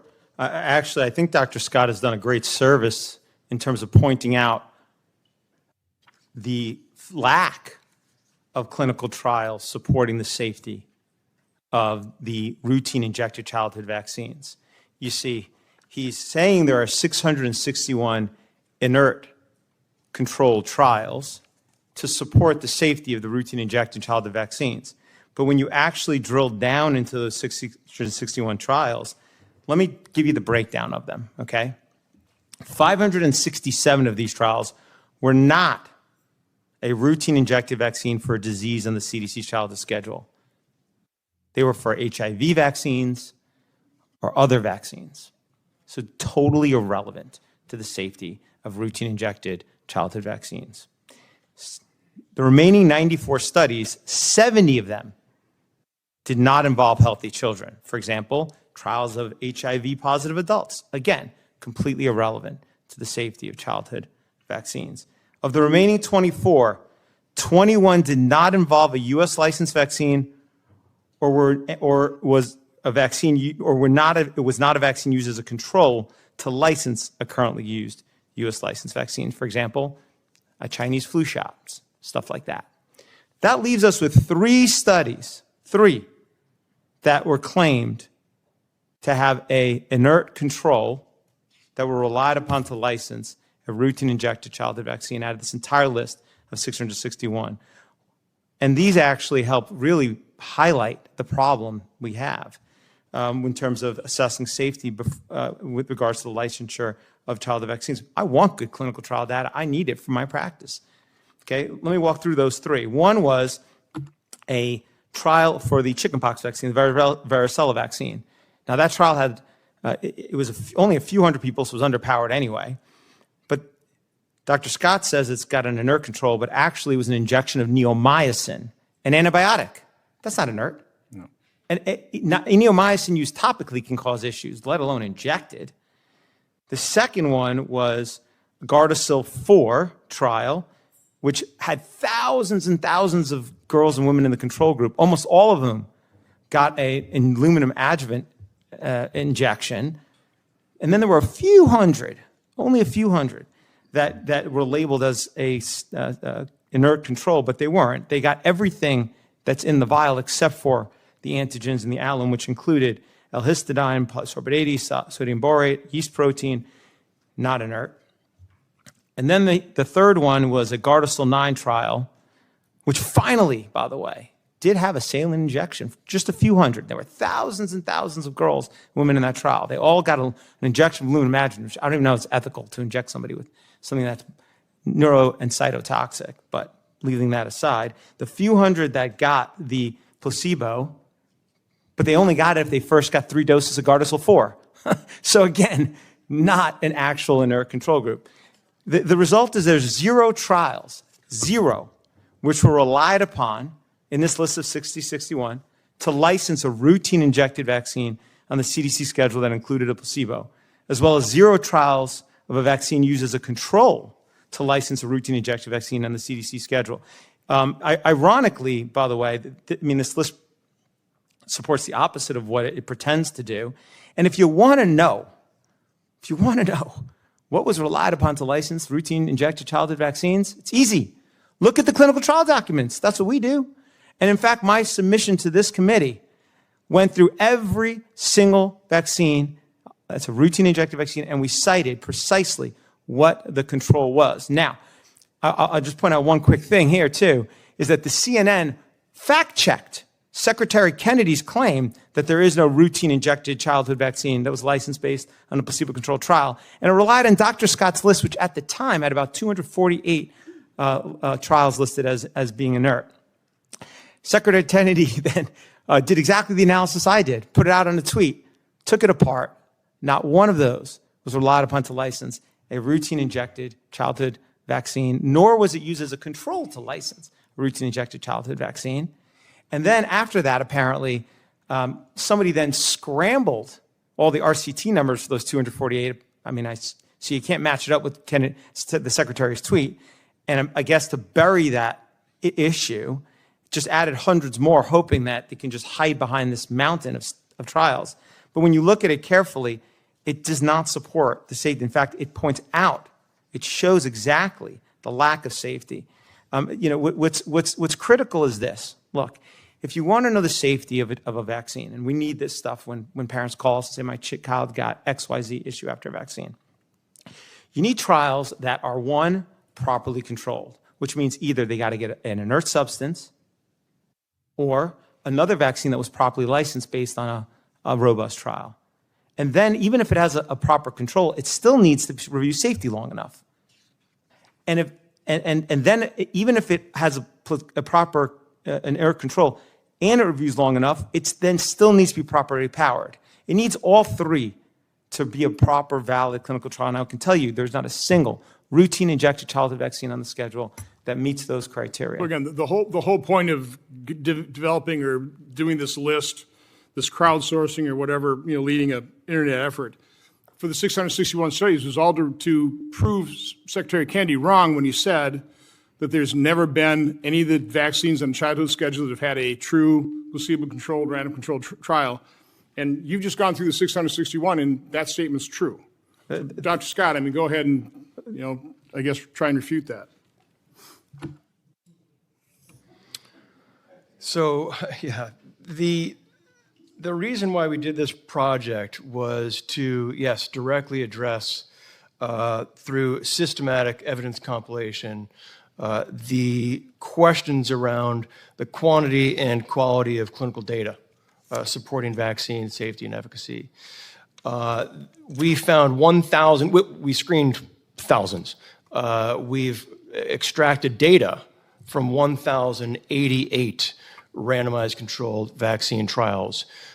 We started our search in 1800, and studies were published from 1941 until 2025. Of those 1,088 studies that are randomized controlled trials, 661 used what we consider an inert placebo, generally saline, et cetera. There were a number of other control groups used historically for various reasons, partly for ethical considerations and partly just because things have developed over time. As far as this being an example of how there aren't enough data to support the safety and efficacy of vaccines, I don't see the logic there. Well, I think Mr. Siri completely picked your 661 studies apart.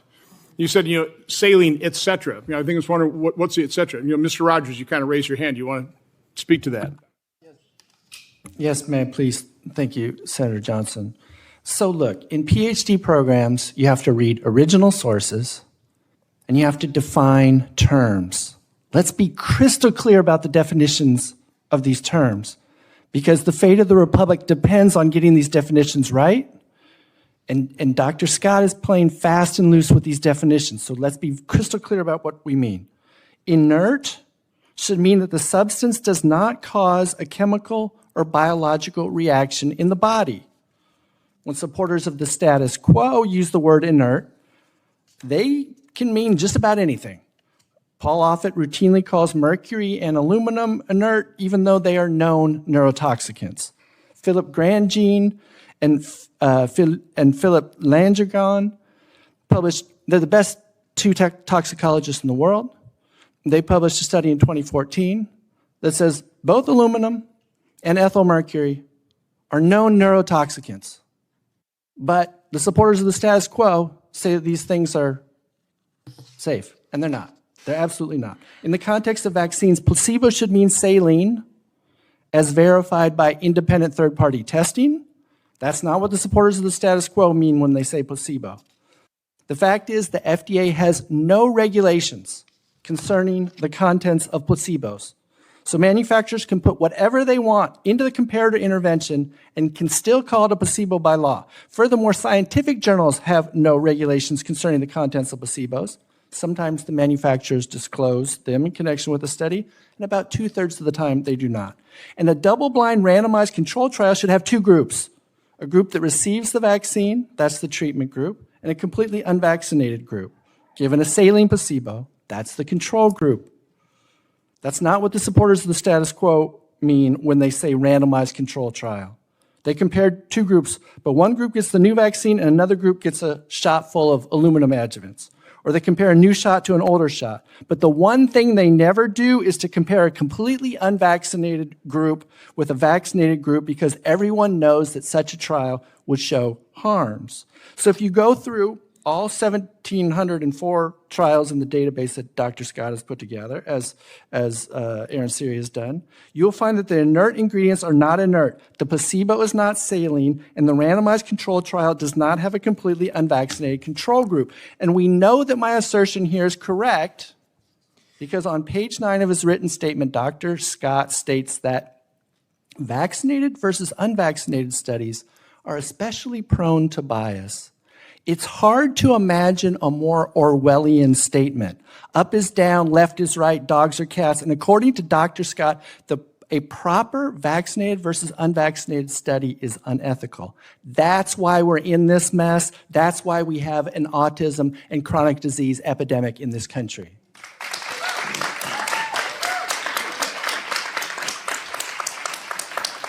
Scott, first after Scott respond to that. Yeah. Yeah, I'd be very surprised if you went through all 661 trials.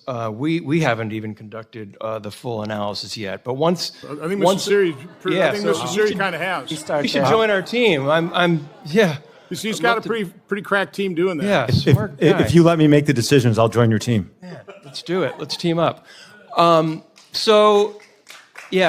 First of all, we are. This is a work in progress. Hopefully it'll be published, and once it's published, I welcome any feedback for sure.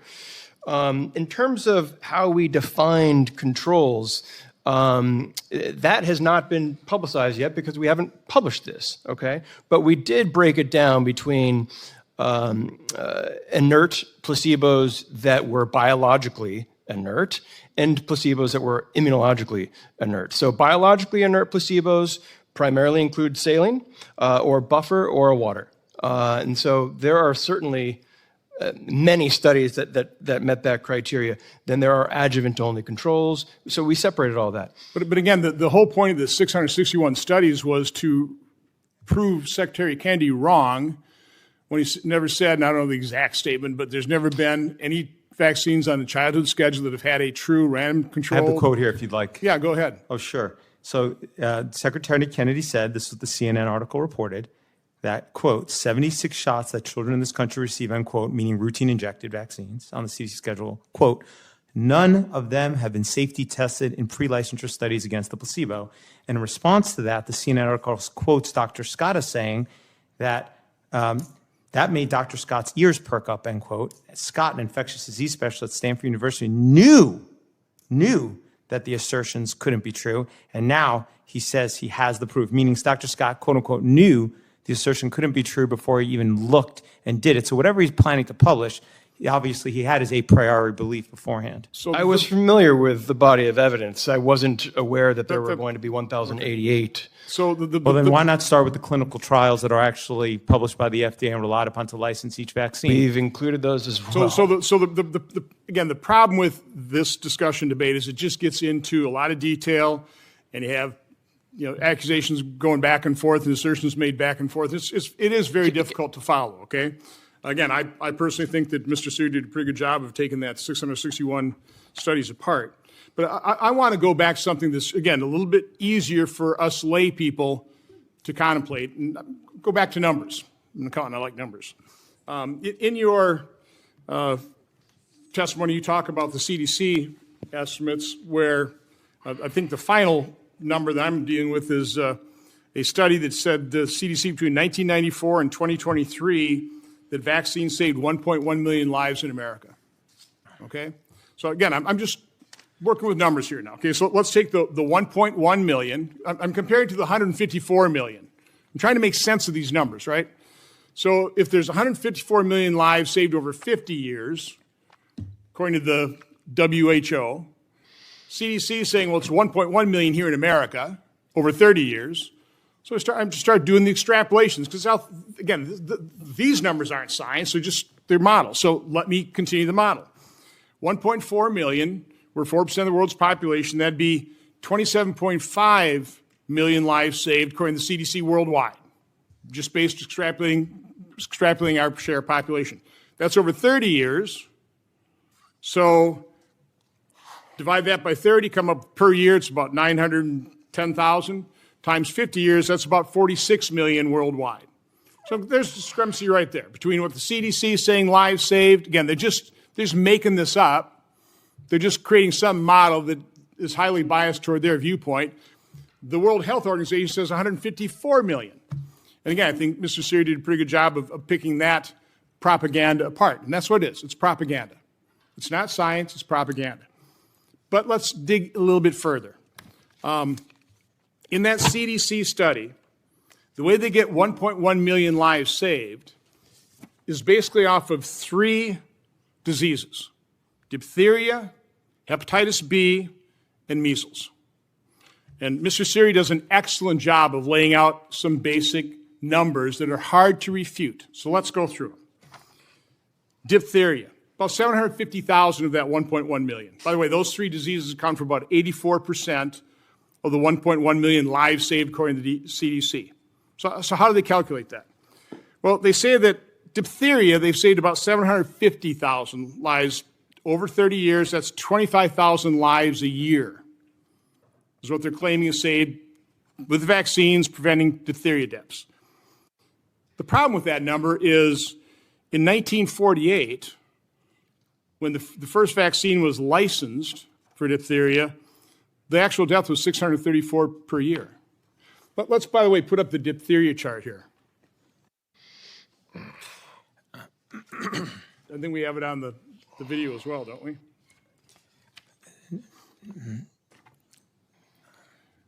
This is the first. So the first diphtheria vaccine was put in use in 1929, was it? It was 1926. 1926. Senator.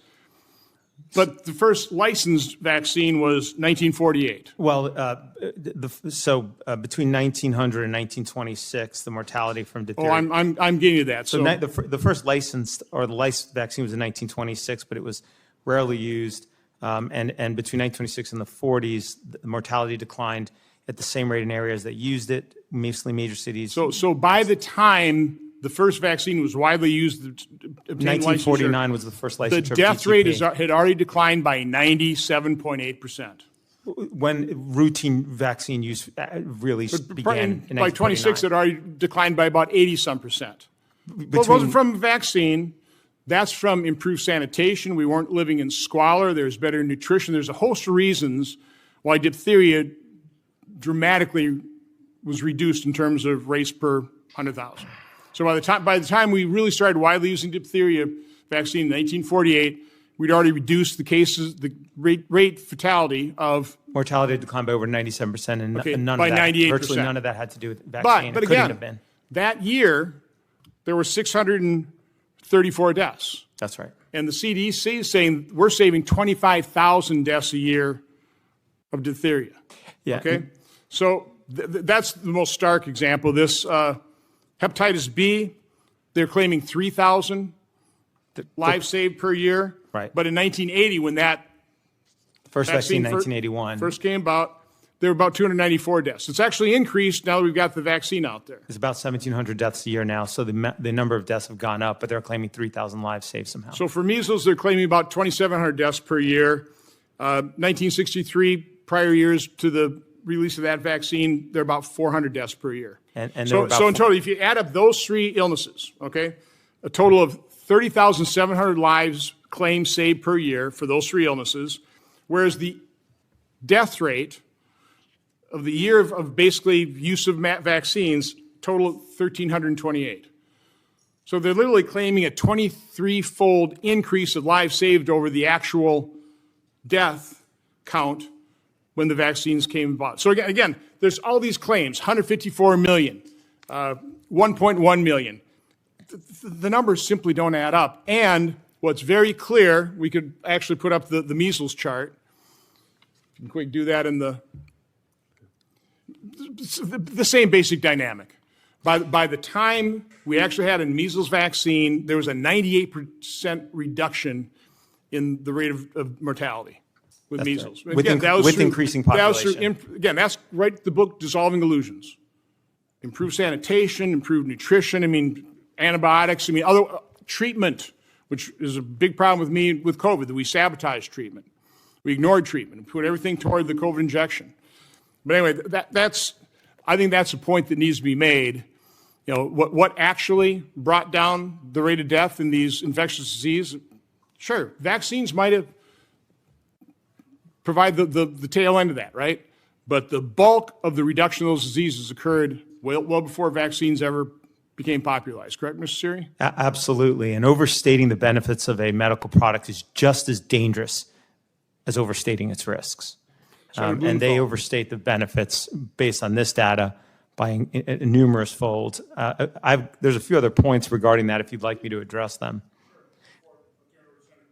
Sure. Thank you, Mr. Chair. Just by way of explanation, I voted, and we have another hearing going on in the Judiciary Committee on Internet safety for the parents in this room.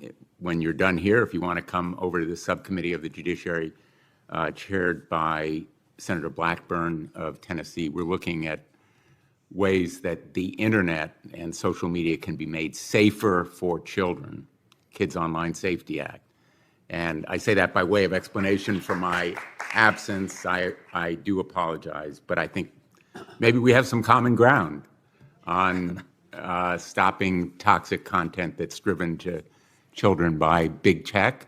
Just as, by the way, I have urged and demanded and taken action to stop some of the abuses in big pharma. And the chairman and I have talked about ways to reduce the prices of big pharma. I'm working with Senator Cornyn on a measure that would lower prices of pharmaceutical drugs by eliminating some of the abuses. So I just want to make clear, I'm not here as an advocate for big pharma. I don't think anyone would ever say that I was. I want to come back to maybe a little bit of science here. Dr. Scott, what would happen if we stop routine childhood vaccines?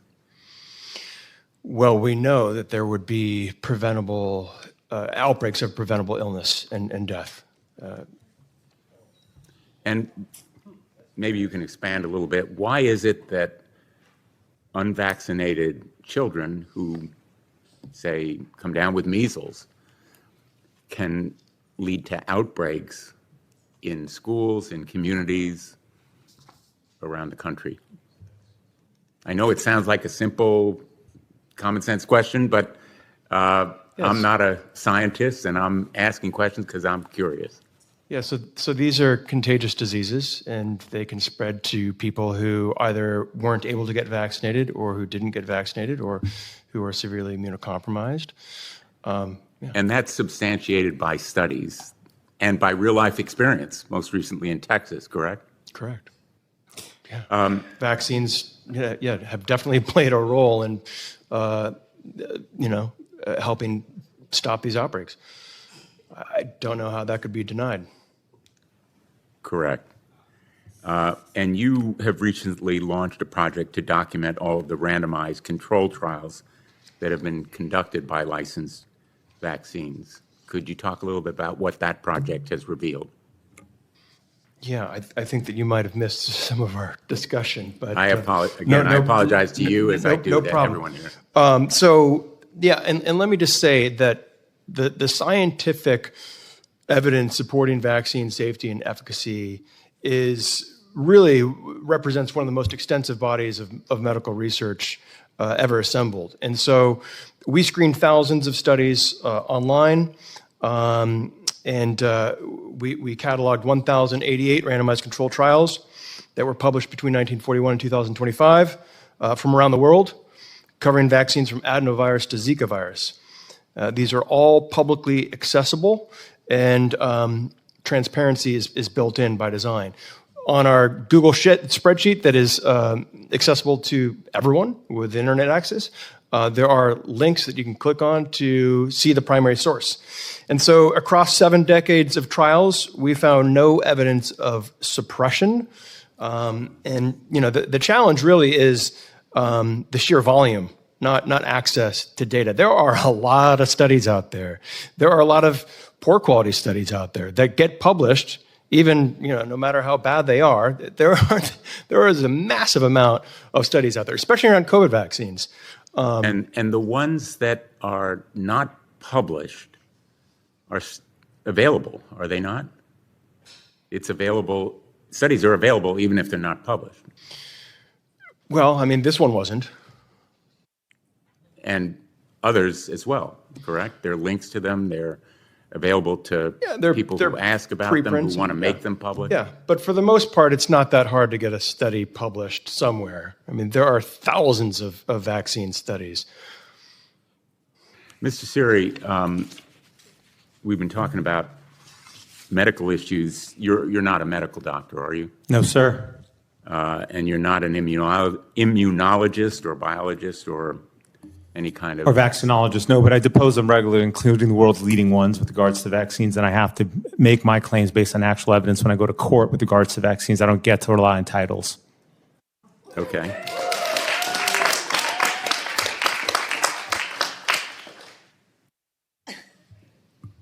But you're not a doctor.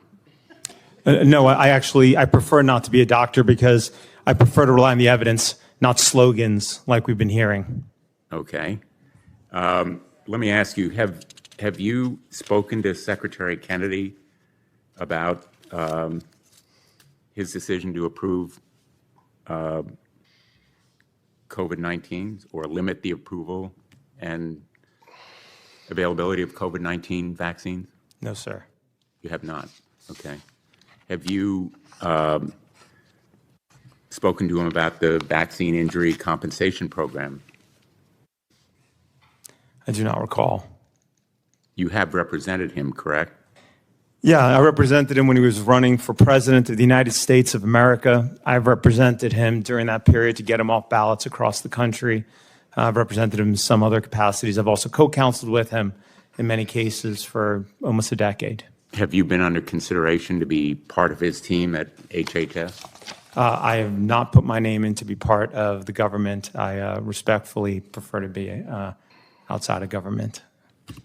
Mr. Rogers, I understand your degree is in political economy, correct? Correct. As I imagine you know, to earn a PhD, one must make an original contribution to knowledge as verified by external peer review. That's the degree that I have. And unfortunately, these days, medical school is just a glorified trade school for people trained to obey the pharmaceutical industry. Now, trade schools can be great, but Western allopathic medicine has completely lost its way. So, but I'm a doctor of philosophy and social sciences. Okay, I guess we've established your views on the medical profession. You know, I'm curious, I don't know the answer to this question. In some of your Twitter posts, you said, and I'm quoting, "You people are all going to spend eternity in hell. Nuremberg 2 first, then hell." What did you mean by that? Thank you for the question, Senator. I believe that we are in the midst of one of the greatest crimes in human history. We have a product being injected into children 70 plus times over the course of their development that's never been tested against a proper saline placebo. Over that course of that time period, chronic illness in this country has gone from 10% of children having one or more chronic conditions to now more than 50% of children having one or more chronic conditions. Secretary Kennedy, in the hearing that was last week, said that the latest data from the CDC says that 76% of Americans now have one or more chronic conditions. And I believe that lots of these chronic conditions stem from iatrogenic injury. We have 3 million children with autism. Back in 1970, the rate was so low that it was essentially zero. I'm outraged by that, and I think every person in this room should be outraged by that. I don't know how to say it anymore clearly that we need to change course in this country. And I'm terribly disappointed by the medical profession. In the social sciences, there's this term called epistemic capture, which is when the entire knowledge production process becomes captured by one industry, and that's what's happened with science and medicine. And so I think we need to change course, and I think the people who have covered up the autism epidemic and the epidemics of iatrogenic injury should be held to account for their actions. Are you comparing? I'm holding up a copy of the tweet. I'm sure you recognize it. You people are all going to spend eternity in hell. Nuremberg 2. And in another tweet, you made, I think, fairly clear that you thought Nuremberg 2 referred to executions. And then you said, if we could hit those sorts of numbers, meaning the numbers of executions following the Holocaust, when pharma fails, we would be doing great. I think the inevitable conclusion there is calling for the execution of people. I think that's overstated. I think you're putting words in my mouth, respectfully, Senator. I'm asking the question. Yeah, no, I appreciate that. I appreciate that. So look, let's put it in the context of COVID. I've already talked about autism. Let's talk about COVID. The state, however you define that, the military, CDC, Tony Fauci, Ralph Barrick at the University of North Carolina, created a weaponized virus, correct? Gain-of-function research. They contracted it out to China, and it caused a pandemic around the world once it was released.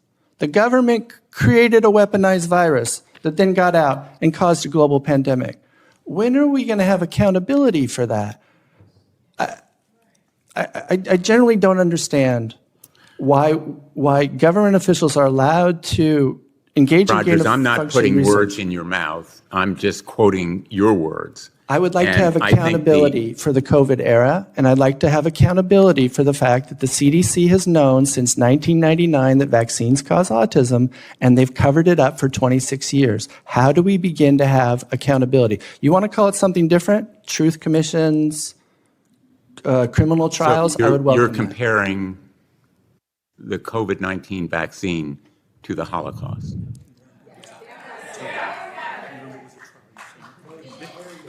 Sir, respectfully. I will ask that these posts be entered in the record if there's no objection. No objection. Okay, let's. I want to move on. Let me put up a chart to show why there are people that are horribly frustrated. I thought I had the floor. No, you went over 4 minutes for your 7. So I already gave you like 11, 12 minutes there. So you're done.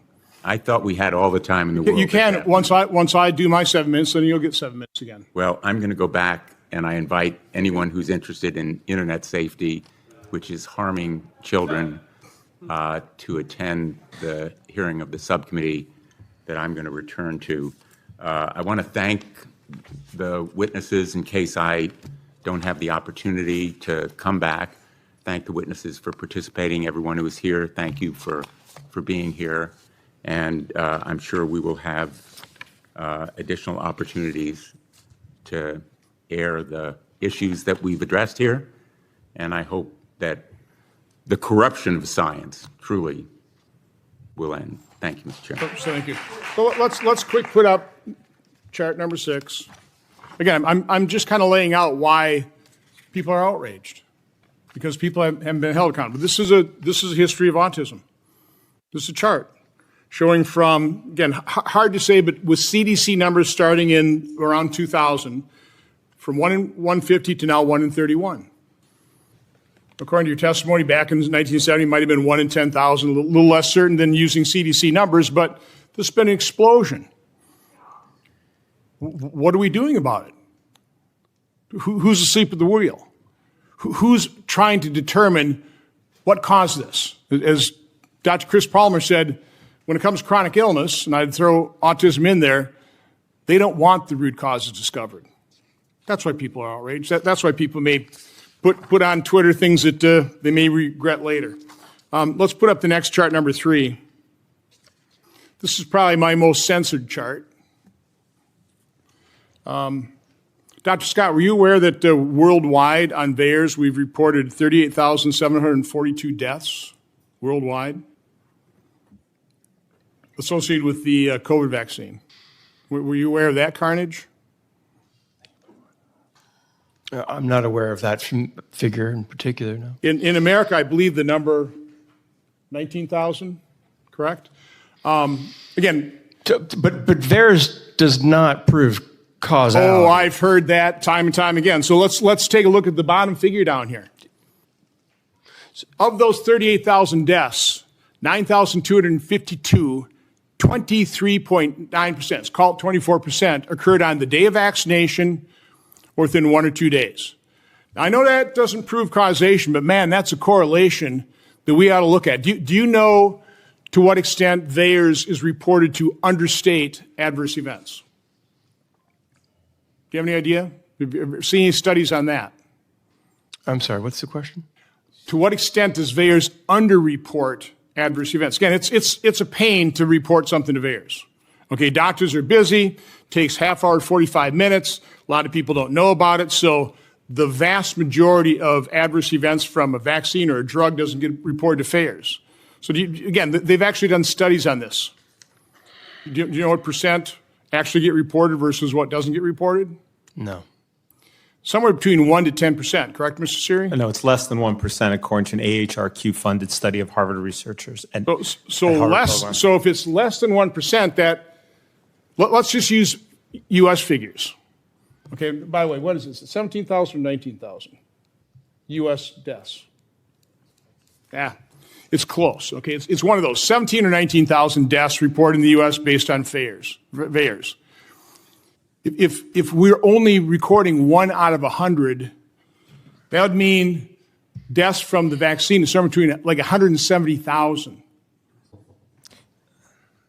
in the U.S. 170, again, that's at that kind of reporting ratio. This is why people are outraged. And what people are denying, they're not denying the potential effectiveness of vaccines. I think most of us think, yeah, they probably work to a certain extent. Okay? What they're denying are the vaccine injuries, the injection injuries. Mr. Scott, how much do you know about the mRNA technology? A fair amount. So is the mRNA that's encapsulating the lipid nanoparticle, is that true mRNA? Is that true mRNA? I mean, true mRNA, your messenger RNA, degrades very rapidly in the body. Mm-hmm. Correct? Correct. So the mRNA in the injection, is it true mRNA? Does it degrade rapidly in the body?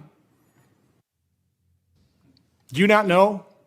I do know. Yes, it does. But it does. No, it does not. It's modified. It's modified mRNA, and it's designed not to degrade. And there are studies that show it sticks around the body. We don't know how long. The lipid nanoparticle. Do you realize that it was designed to permeate difficult to permeate barriers, like the blood-brain, like the placenta barrier? Did you know that? Did you believe when Fauci told us that the mRNA shot would stay in the arm? Did you believe that? It's a simple yes, no. I mean, did you believe? Do you believe the COVID injection stayed in everybody's arm? Do you believe that's what happened? Primarily. You think so, huh? Were you aware of the Japanese FOIA of the study that was conducted of biodistribution, where in rats it biodistributed all over the body, accumulated in the adrenal glands, in the ovaries? Because the lipid nanoparticle is designed to permeate difficult to permeate barriers, they knew, the designers knew, and they did a study that would biodistribute all over the body, but our CDC, Anthony Fauci, said it was going to stick in the arm. Now, do you know what the mRNA does? It's not a traditional vaccine, is it? Do you realize that? It's not an attenuated or a dead virus. It's messenger RNA, modified RNA, this encapsulated lipid nanoparticle that distributes all over the body, and when it attaches to a cell, it unloads its mRNA into the cell, and it turns the cell into a manufacturing cell of a protein that is toxic to it. Do you realize that? Are you aware of that? I mean, just yes or no. I mean, do you know that or not? Because I talk to a lot of doctors who don't have a clue. I know a fair amount about the mRNA vaccines. Do I know about all of these studies that you're referring to? This isn't a study. This is the basic operation. Do you know how it works? No. It doesn't appear like you do. Well, so again, why would we have why would we have almost 1.7 million adverse events, dramatically understating it? Why would we have that number of deaths? It's because these little lipid nanoparticles are distributed all over the body. They're attaching to cells. They're turning cells like a heart cell into a manufacturing site for the spike protein, which is toxic, and the body attacks it. It causes inflammation. That's what myocarditis is. And the designers of the injection knew it. And Anthony Fauci knew it, and he lied. That's why somebody like Mr. Rogers, Dr. Rogers, gets so upset and is outraged by the cover-up of this. That's the problem here. I've got a lot more to say.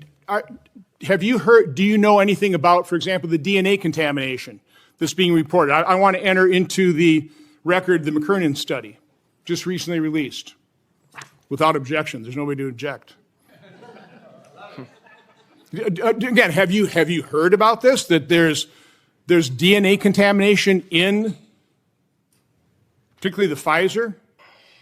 You're aware of that? Yes. And do you know at what levels it exceeds the FDA recommended amounts? No. 36 to 627 times. The allowed amount is 10 nanograms per dose. And this research paper shows it's 36 to 627 times higher than that. Does that concern you? Yeah, if that's a legitimate finding, yes. That's not the information that I've been aware of. No, but you know, it saves 3.2 million lives. No, it didn't. It's impossible. That's entirely possible. Okay, so I got the McKernan study there. How about Dennis Rancourt's study? Are you aware of that one? It's a model. No. But it's a model of, I think, 17 equatorial and south hemisphere countries whose excess all-cause mortality was highly correlated to the uptake in the vaccine. So based off that study, their data, he estimates 17 million people died of the COVID injection. 17 million. I don't know, it's a model. It's like the 154 million. It's like the 3.2 million. It's like the 2.5 million. It's all those numbers that are confidently spewed. This study gets no reaction. I've entered that in the record. Mr. Secretary, I want to ask you, the 1986 law set up a task force. It was disbanded in 1998. It was supposed to produce reports on how to improve vaccine safety. How many of those reports were ever produced to Congress? So the mandate for safer childhood vaccines, which you're referring to under the 1986 Act, the third section, at 3 parts, required a biannual report to Congress that explained how HHS, in which the FDA, CDC, and NIH are all located, made vaccines safer in the prior 2 years. The total number of reports since 1986 are 0. 0. Never been submitted. The second part of the mandate for safer childhood vaccine creates a task force, which you just mentioned, Senator. That task force is comprised of the head of the NIH, CDC, and FDA, and they're supposed to make recommendations on how to make vaccines safer to the Secretary of HHS. That task force made one set of recommendations in 1998 and then was disbanded and has now been under Secretary Kennedy put together. The first part of the mandate, if I may add, is what actually requires HHS to make vaccines safer. Right? Because they made the pharma companies immune to liability. They took away the normal market forces that would drive them to actually engage in safety, recognizing that Congress, in its wisdom, at least in that part, was wise. It made HHS responsible for vaccine safety. And of course, if HHS is not doing the simple parts of the mandate for safer childhood vaccines, which underpins all of vaccine safety in this country, of putting biannual reports to Congress, of having a task force, you think they're doing the hard part in part 1? Of course not. Talk about VSafe. Switching gears, kind of sticking to COVID. I mean, you're the one that had to sue. You know, I think one of the interesting, I think that actually the very last sentence in Dr. Scott's testimony is, let me find it. The data are public. Yeah, the data certainly are not public. First of all, when it comes to the clinical trials for each vaccine, we've had to sue the FDA to get the underlying clinical trial reports. For most of them, we've sued for the Varivax vaccine, for the Hep B vaccine, for many of them, and for the COVID vaccine. Real That's quick, not public. I'm going to get back to VSafe. VSafe. You know, Dr. Rogers, isn't it true that even peer reviewers don't get to look at the data of studies? That's common, right? Generally true. I mean, what is the truth in terms of how often researchers actually make the raw data available? I mean, a proper study should make the data available. That's a norm, but that doesn't happen in the case of part of the vaccines. problem with that, the Anderson et al. Study in Denmark, that's being touted that aluminum is not a problem, is people questioning cannot get the data even though it's already been de-identified. Correct? I mean, that's true. Of yes. And by the way, the data safety link. Yeah, the VSD, the vaccine safety data link. What happened to that? How available is that right now? It's not. In 2000, up until 2000, it was part of the CDC, and you could get access to it through a FOIA. A number of people did. Published studies the CDC didn't fit the policy about vaccines, and so they then shifted it over to a trade association to get it out of the reach of the Freedom of Information Act and others. It's been distributed. You can't get that's access not to very. VSD. It's not exactly transparency, is it? It's actually literally. It's not only is it not transparent. You cannot get the data underlying VSD studies. They published like the data for 2 of them, which is antithetical to how science. You can't do reproducibility.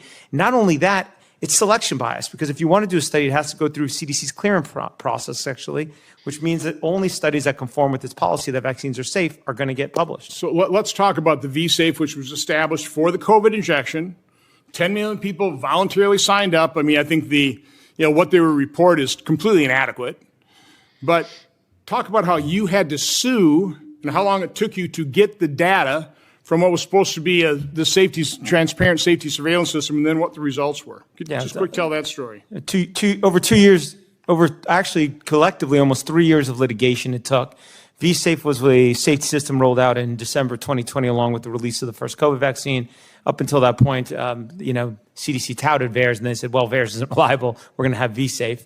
V-Safe, they said, was a robust, rapid way to identify safety issues with COVID-19 vaccine.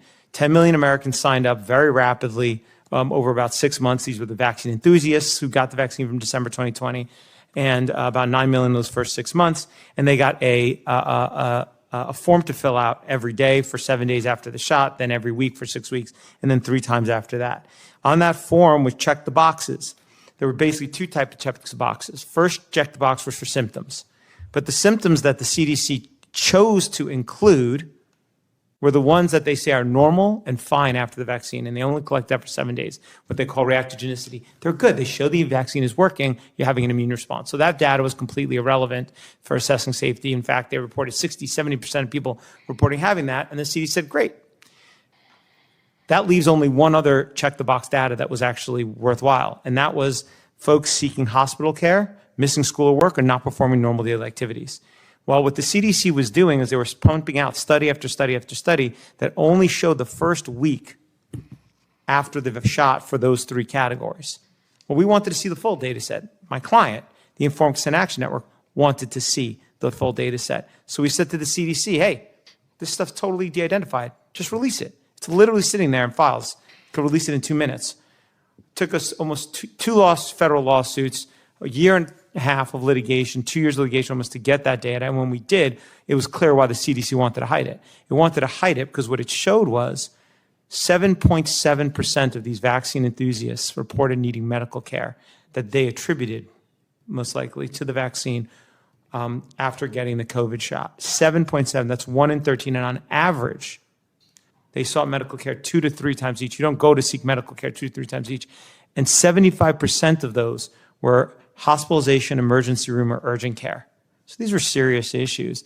I don't know if, and that was the only data point that V-Safe could possibly have used to actually assess safety. If 1 in 13 seeking medical care, on average 2 to 3 times each of the manner I just described, is not enough to pull the plug, it was clear V-Safe was not designed to assess safety. V-Safe was designed to affirm its a priori belief this shot was safe. If it wanted to make V-Safe actually a system that would assess safety, it would have added, for example, a check the box for chest pain, right? So they can assess myocarditis. It could have added a check the box for the numerous adverse events of special interest that its own V-Safe protocol identified 2 months before it rolled out, including myocarditis, pericarditis, all the issues blood clotting we ended up seeing. From the clinical trial, apparently, it knew that these could potentially be issues. It put it in the design documents, but it never made it into the actual system itself. V-Safe was not designed. It's the closest thing to mens rea, purposeful intent to design this system to assure that it would never actually show a safety issue. I don't think they expected that many people to report seeking medical care. Can I add something? Sure. Thanks. I just want to emphasize that the last thing I want to do is cause any harm. The last thing I want to do is the last thing I want is for anyone to be harmed by a vaccine. If there is a vaccine safety issue, I want it to be detected. And there are multiple overlapping layers of monitoring systems that I do think work pretty well. Are they perfect? No. But when it comes to, de-identifying data and all that, it's a little complicated. So, but there are a number of other data monitoring systems. But it's just really important that we understand that there is not some grand conspiracy amongst the CDC, FDA, EMA, around the entire world, thousands of scientists and doctors and public health experts, you really believe are conspiring for the sake of helping pharmaceutical industries profit? I think may I respond? I think this is a case example of why that happens, is because if you conduct a study and get the results that runs counter to their interests, they will destroy you. I mean, again, I had Dr. Peter McCulloch, I had Dr. Pierre Corey, I had a bunch of other people come before Congress, testify truthfully. Their careers were destroyed. They were destroyed. It doesn't take too many people to be targeted and made an example of before everybody else kind of goes, I don't think I'll step out of line. And so I think that's, again, the sympathy shown by Mr. Bigtree and Mr. Seery in terms of the people that they convinced to do the study. They didn't basically want to rat them out. I'm the one that ratted them out. Okay, and so I forced them along here. Okay, and again, and I hope, God, I truthfully hope, because I think the people who did those studies, Dr. Dr. What is it? Dr. Zervos. Again, I don't want to see them lose their job. I'd like to pin a medal on them in terms of, good, you conducted a great study. Shame on you for not publishing it, but we understand because we know you probably would have had your career destroyed. All those years in medical schools, all the lives that you save when you treat patient, you won't be able to do anymore because the certification bureaus, the boards, they will destroy your career. Again, I've seen it. I know the people. It happened during COVID. So yeah, is it a grand conspiracy? I don't know what you call it. It's certainly what I would call the COVID cartel and the medical establishment cartel and captured agencies. Yeah, that absolutely exists. Okay? You don't think so? No, I don't. I think that, I love people. I love my patients. I try to give them the best care that I can provide them. I discuss the risks and benefits. I discuss the risks and benefits of every vaccine or every intervention. I have a nuanced conversation with them. I don't shame them, no matter what their views are. Do you think doctors should have been fired for prescribing ivermectin?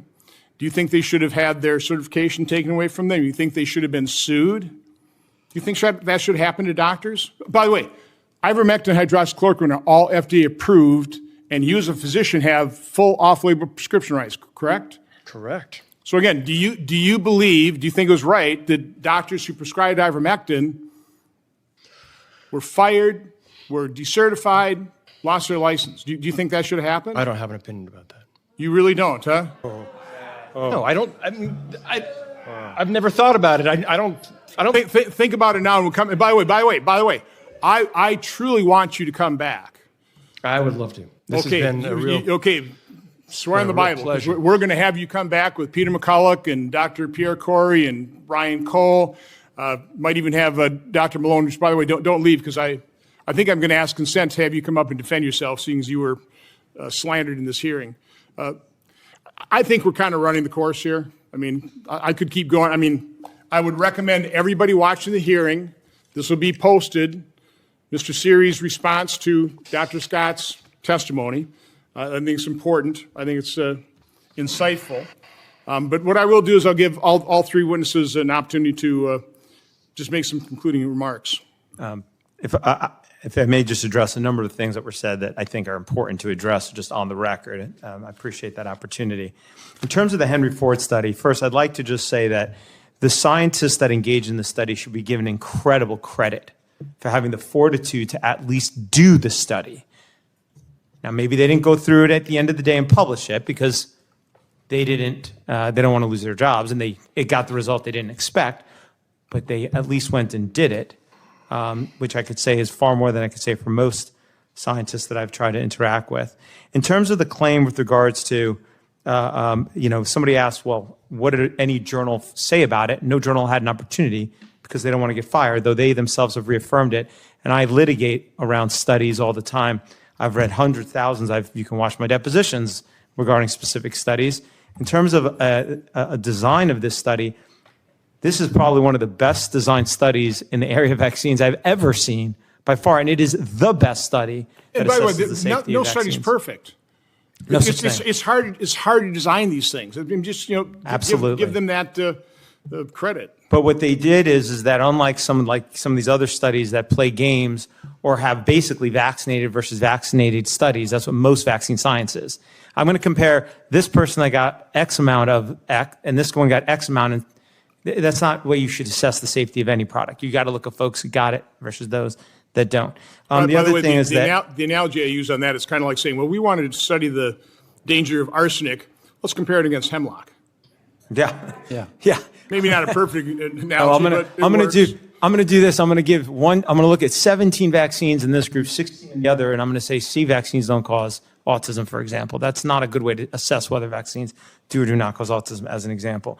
Now, an issue kept being raised about ADHD. How could there be 0 cases of ADHD in the unvaccinated group? First of all, I'd like to point out that there are issues in the unvaccinated population in this study. There are kids, for example, 52 children had asthma who were completely unvaccinated. So obviously there are other environmental insults that can harm children, not just vaccines, right? But when it comes to ADHD, and I have this in my submission, the underlying science on ADHD shows that it is a result of a form of immune system dysregulation. ADHD is blamed on something going wrong on the immune system of our kids, and there is biological plausibility for precisely how vaccines could cause ADHD and why you might have ended up with 0. And if Dr. Scott ever looked at some of the other studies out there that do have vaxxed, unvaxxed, then they're smaller. They have not as robust as this, but they exist. One of them, they also found far higher rates of ADHD amongst the vaccinated population. In terms of biological plausibility, I will rest on my submissions where I go through each of these conditions, cite to peer-reviewed science that shows the etiology often is some form of immune system issue, and they can be caused by immune system-related issues. On the autism piece, on the null hypothesis, yes, there was one case. There were 23 cases of autism in the vaccinated group. There was 1 case of autism in the unvaccinated group in this study. Back up until basically 2012, you could not diagnose and bill under the billing codes for ADHD and autism. You had to pick, okay? So most autism cases did end up in the ADHD category up until that time because that's how the DSM-4 was structured at the time. The DSM-5 changed that system, and so there's probably a lot of the autism is probably within the ADHD category in this study, by the way. But putting that aside, that also, one is that you've lost those to the ADHD category, and then 2, if you don't have enough power, you can't reach a conclusion. The confidence interval crosses the one line on both sides. So it could be there's an increased risk, it could even be a decreased risk. This study just can't tell you. That's all. I think it's fair to say you take a look at that Henry Ford study. It's not perfect. It's not necessarily determinative. What it says is we ought to look at this more. Absolutely. We ought to take this seriously. I mean, it's pretty high probability that heavy vaccination might lead to higher incidence of chronic illness. I mean, it says that. I mean, that seems to be indisputable. Whether you can't read the whole thing as everything is gospel and this is black and white. The world is gray. And you were accused earlier of being cherry picking that Commonwealth Fund study, though I will point out that is what Dr. Scott, and the only study he put in the United States for reducing COVID-19 vaccines. By the way, that's been quoted here in these hearings before this. I kept going, where are they getting this 3.2? What's that all about? Well, I found out, and like I said, did my own arithmetic. And I appreciate Dr. Scott's anecdotal experience with COVID, but that's not the way we make scientific decisions. We have to look at the data. And I think when you look at the data, all right, not on slogans, not on what people feel about these products, okay? I mean, he might be I have no doubt Dr. Scott's a very nice guy. I don't know him. He might be a very nice gentleman. He's been a pretty good sport. And he's been a great sport, and he's endured a lot here today. He has probably not been exposed to a lot of this data and scientific information, and that's true of most doctors that I depose. I mean, your typical pediatrician and infectious disease doctor, when I depose them about vaccines, they know nothing. I mean, you put him through the ringer on COVID-19 vaccines, but that's not what he's trained to know. He's not trained. It's not within his knowledge It's not part of his training. It's not what his typical experience is. That's my experience with most doctors. I mean, they're bad. They just don't know. And at the end of the day, you know, I know that they're taught that there's this incredible body of science that underpins the safety of vaccines. I can tell you as somebody who has to litigate these products, that is just a slogan, okay? It is not true.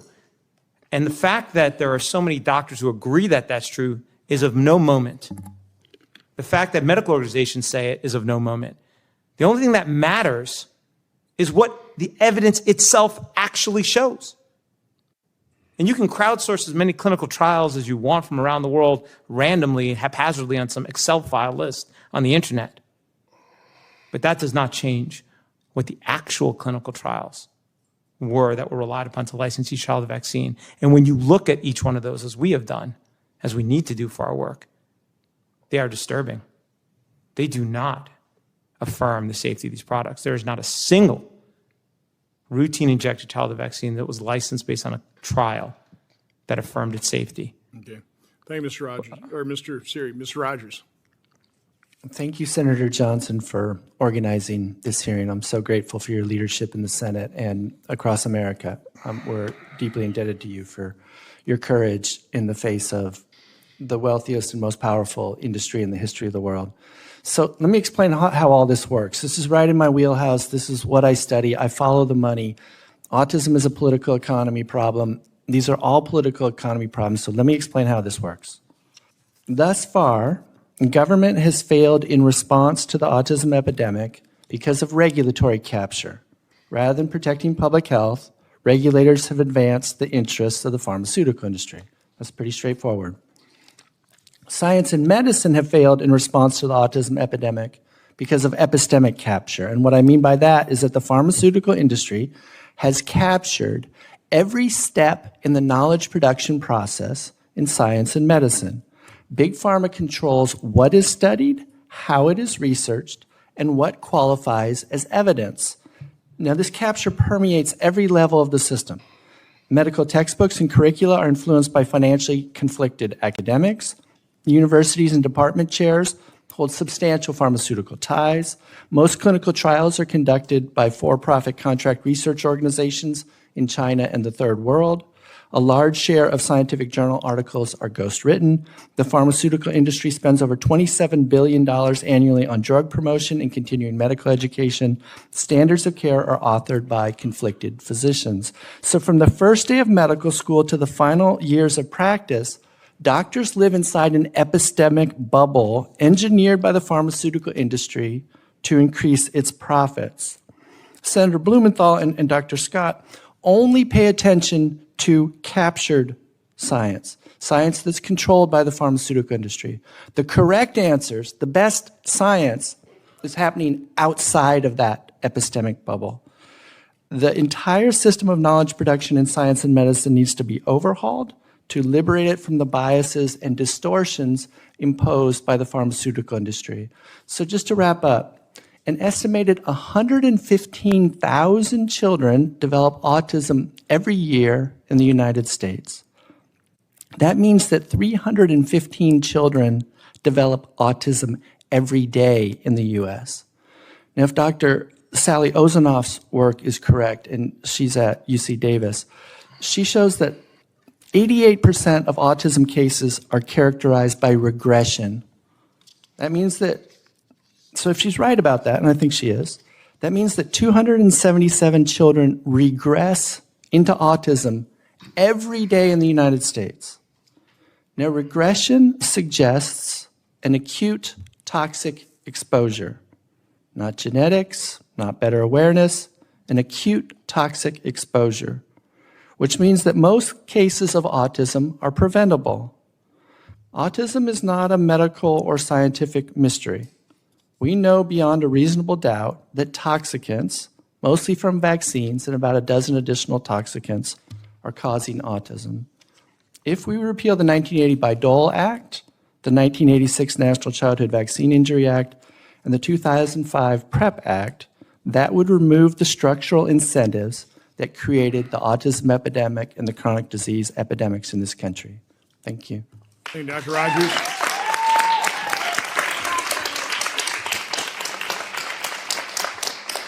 Scott, we'll give you the last word on this panel. And again, you've weathered the storm. You've been a good sport about this. Appreciate it. Thank you. And no, I appreciate debate. I do. I don't appreciate intimidation. Not that you are, but there has been a very alarming degree of threats against doctors and public health experts. I think that it's very important that we recognize the CDC shooting for what it was. And I hope that we can all agree that regardless of our beliefs and opinions about vaccine safety, that we don't send mobs looking for scientists and physicians, okay? Can we all please agree on that? We can agree that you shouldn't characterize those who don't want to vaccinate as violent. I can agree with that. I believe what you're trying to say is you're characterizing those who take issue with this product as violent, which is precisely what folks do when they don't agree with another person's position. They dehumanize them in that matter. So I don't agree on that score, but I, of course, abhor and always condemn violence from anybody. Yeah. So I certainly don't characterize people who have skepticism or whatever you want to call it. Okay, you're accusing them of you know exactly what you're accusing them of. No. I'm not referring to people who are skeptical of vaccines. I'm referring to people like Dr. Robert Malone. I'm referring to people like Toby Rogers, who implies that people like me should be executed. No, I think he implies that is completely false. I'll ask as his counsel for a second. He said there should be a trial. That's an opportunity to have evidence. That is not execution. That is a court proceeding, though I'm not acting as Mr. Rogers, Dr. Rogers' attorney at the moment. So 20 days after Officer Rose was killed at the CDC, leaving a young daughter and pregnant wife, Dr. Robert Malone, who currently sits on the ACIP and sitting behind me, posted on X to his 1 million followers, "We know Fauci is hiding out in Siena, Italy, but where in the world is Lena Wen and Rochelle Walensky? Inquiring minds want to know." A sitting ACIP member asking for officials' locations after targeted violence is not criticism. That's incitement. Johns Hopkins has documented that 57% of health departments reported harassment. JAMA published data on widespread physician threats. I myself received physician threats, and I imagine that those will go up after this. Many officials have resigned from their positions. CDC staff have described working in fear since the shooting. This is not scientific debate. That is intimidation, okay? And when someone advising CDC on vaccine policy asks where in the world officials are hiding after a deadly attack, that crosses every line. These are doctors and epidemiologists with families, not enemies of the state. And they deserve to work without fearing for their lives. Okay? So that's one thing. Going back to the Henry Ford study, I would love to see more people look at this and analyze it. Okay? So let's put it out there. All right? Well, that's better than your first position. It shouldn't be suppressed. So I don't know why it was hidden for so long. I've explained that, I think, numerous times. Yeah, I don't really buy that. But you don't buy that. You don't buy that. Let Dr. Scott make a statement. Do you accept the study's null finding for autism? Absolutely. It had a null finding for autism. Clearly, that's what it found. 21. It was right there in the study. To 23 cases of autism in the vaccinated, one in the unvaccinated. Provided plausible explanation. Right, and I explained exactly what it is, and it's exactly what it says. The data should say what the data says, and unfortunately, that's not what typically happens with vaccine science. Okay, good. All right.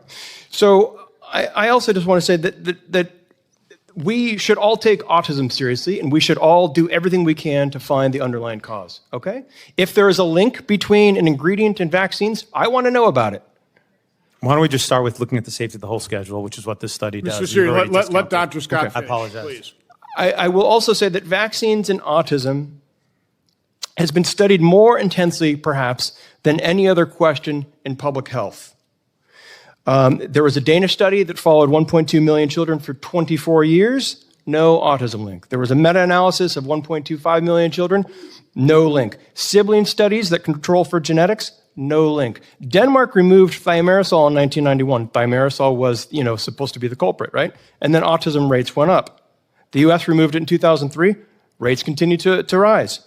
Autism is approximately 80% heritable and develops in utero. So the apparent timing with vaccines likely reflects when symptoms become noticeable, typically when children have scheduled visits. That's correlation, not causation. Every major health authority, national academies, CDC, WHO, Cochrane, has examined this evidence and reached the same conclusion. When independent research teams across different countries, populations, and decades consistently find no link, that is pretty convincing to me. But we should continue to do what we can to find the true underlying cause. Now, I see a lot of patients. I'm primarily a clinician, okay? I don't know every study out there in the world, especially, animal studies on mRNA in the brain, okay? Laugh at me if you want. Yeah. So, but I primarily see patients. And when I talk to them, I give them the best information that I have so that they can make the best decisions for themselves. I don't tell them to get a vaccine or not. I have honest conversations with them. And I think that it's important to note that a lot of the patients that I see come to me having been misdiagnosed with something. I see a lot of patients who have chronic fatigue and a number of other symptoms. I'm one of the few who's willing to see these people because a lot of other doctors aren't, to be honest. And I have deep respect and compassion for them. There are a number of people who suffer from conditions like autism, like chronic fatigue, and we do need to find the underlying cause. And we do not, I do not, dismiss those very serious issues, okay? But if we hang our hat on one thing because we have this confirmation bias, we run the risk of totally detracting from actually finding the underlying cause, okay? And then, these people suffer unnecessarily. So yes, we need to do everything we can to optimize vaccine safety. There are a number of things we can do to improve our vaccine safety monitoring systems, no doubt. There are a number of things we can do to investigate the underlying causes of autism and everything else. But I do just want to end by saying we need to be civil and we need to be respectful. Well, Dr. Scott, first of all, I think I've been civil, respectful. You have. I'm not accusing you. I will say I'm not accusing you. I don't hang my hat on anything other than I know we have been lied to. I know to a certain extent science has been corrupted, okay? Those things I just know because I've seen it, okay?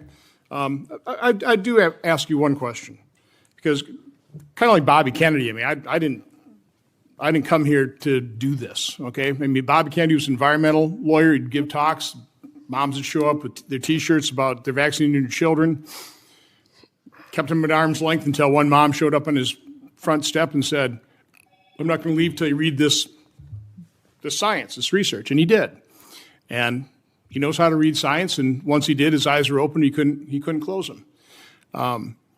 Del Bigtree produced a documentary called Vaxxed, and they took it on the road. And they weren't expecting this, but everywhere they premiered this documentary, literally ended up being thousands of parents showed up to telling their story. We had, in our Hearing the Vaccine Injured, we had one of the moms who lost her child to SIDS. And in her SIDS support group, what all the parents were talking about were the vaccine. So I guess the question I have you as a clinician, what do you say, because we have plenty of examples, I'm seeing one sit right behind you, others who have testified. What do you say to parents who had a perfectly healthy child at whatever age, 18 months, 2 years, whatever, take their child in, they get a vaccine or multiple vaccines, they come home, that child has a severe fever, seizures, never utters another word. Ends up being 20 years old, so frustrated. What do you say to those parents who have that? I know it's anecdotal. I know it doesn't prove causation, but what would you think? If you're a parent, perfectly healthy child, talking, developing great, vaccine, what do you say to those parents? Are they just making it up? Because that's what's being denied. That's what I've seen. As I've gotten involved in this, starting with the COVID injection injuries, they're still being denied because nobody wants to have to deal with it. Nobody wants to admit they're wrong if you're a doctor and you suggested that injection or these vaccines. You don't want to admit that maybe that wasn't right for that person. So, and society, trust me, doesn't want to bear the costs. I mean, the cost of compensating vaccine and injection injured, again, I'm a fiscal hawk. We're $37 trillion in debt. That's a problem. So again, in all honesty, what do you say to those parents that have that experience? Well, I certainly wouldn't dismiss their concerns. I'm a parent. If one of my children, came home after having been vaccinated and, had a seizure, yeah, I would be concerned. And so I try everything, I truly sympathize with my patients, and I would truly sympathize with that parent. And I would try to understand, everything I could about that particular case. And I would take it very seriously, and I would sympathize. Yes, I understand. So I do understand why it's concerning. It sounds like you'd have an open mind. Yes. And honestly, that's all I'm asking. I think that's all that anybody in this community is asking. Please, God, have 100%. An open mind. Help us discover the cause. 100%. Help us understand this. Nobody's suggesting violence. Nobody's trying to incite violence. They're frustrated. They maybe write something on Twitter that maybe they regret later on when it gets bandied out in a Senate hearing. I don't. But it's just that pent up frustration of we've been ignored, we've been gaslit, we've been vilified. That's the problem. So again, I truly appreciate. I think you've been a very good witness. You've obviously you're outnumbered. You've I think, as I said, weather the storm. You've been pretty sport, and it sounds like you have an open mind. So that's really all I'm asking of not only you but everybody else is have an open mind. 100%. Okay, we're on the same page there. Okay, doke. So again, very quick. Can I respond to the point of civility? There's nobody out there that you can talk about the way that the media and the medical profession talks about people that don't vaccinate. Throw them out of school, kick them out of their jobs. The way that those folks are treated, they're not to be lectured by anybody about civility. Remember this that is the height of absurdity. Absurdity. I mean, truly absurdity. So next, it's an insult on top of injury. That's what it is. So I actually have one extra, and this is a genuine question, because it always popped up during COVID, and I have to ask the same vaccines. I asked it repeatedly during COVID. If these things are so effective, why do you care whether somebody else gets vaccinated? I mean, I think that applies to I realize there are some children immunocompromised can't get vaccinated. I got that, but Senator, do you know our firm has the largest practice in the country that represents children that need medical exemption. I will tell you, we don't have a single client who is immunostate. Their neutrophil levels are such that they're only susceptible to disease that could really injure them for the few that we vaccinated, but not the other 1,400 known pathogens. It doesn't exist. It's a myth. It's a myth, basically. But it's a way to bludgeon, again, the kids whose parents typically don't need these vaccines. Can I just say one thing about the autism bit, just because it's been bandied about? We sued the CDC for the studies that support that the vaccines given in the first month of life do not cause autism. We sued them because they wouldn't give it to us. We said, give us the studies that show the meningococcal vaccine, the polio vaccine, the Hep B vaccine, the Hib vaccine, and the Hep B vaccine. Those 5 vaccines don't cause autism. You know what they provided? None. We sued them in federal court. They ended up in stipulated order. They gave us 20 studies. Not one of them has to do with those vaccines. They're all MMR or they're all thimerosal. This notion that there's a mountain of studies out there that show vaccines with autism is ridiculous. And I've heard the measles death in Texas bandied about. We represent one of those families. We've seen the medical records. One of those kids, I can tell you for certain, did not die from measles. He died from hospital malfeasance. That's what he died from. He wasn't even having measles when he died, and we'll be putting out a report on that. And somebody else has reviewed the medical records of a second kid. I agree we shouldn't engage in fear-mongering. And if we were talking about the overview of the scientific literature, instead of randomly looking at studies, maybe start with the Institute of Medicine reviews of the entire body of literature from 1991, 94, 2012, the HRQ reports, and you could see how vacuous vaccine safety science is. I'll leave with one last point.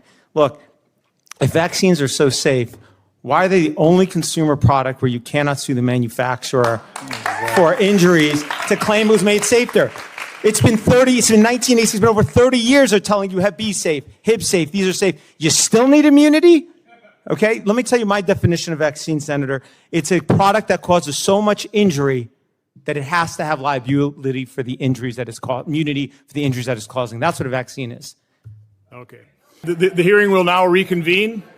I think Dr. Malone has been mentioned a couple times, and I think I've given him the opportunity to be sworn in and defend himself. So, Dr. Malone, you swear the testimony you give before the subcommittee will be the truth, the whole truth, and nothing but the truth, so help you God? Yes, sir. I'll let you make your statement.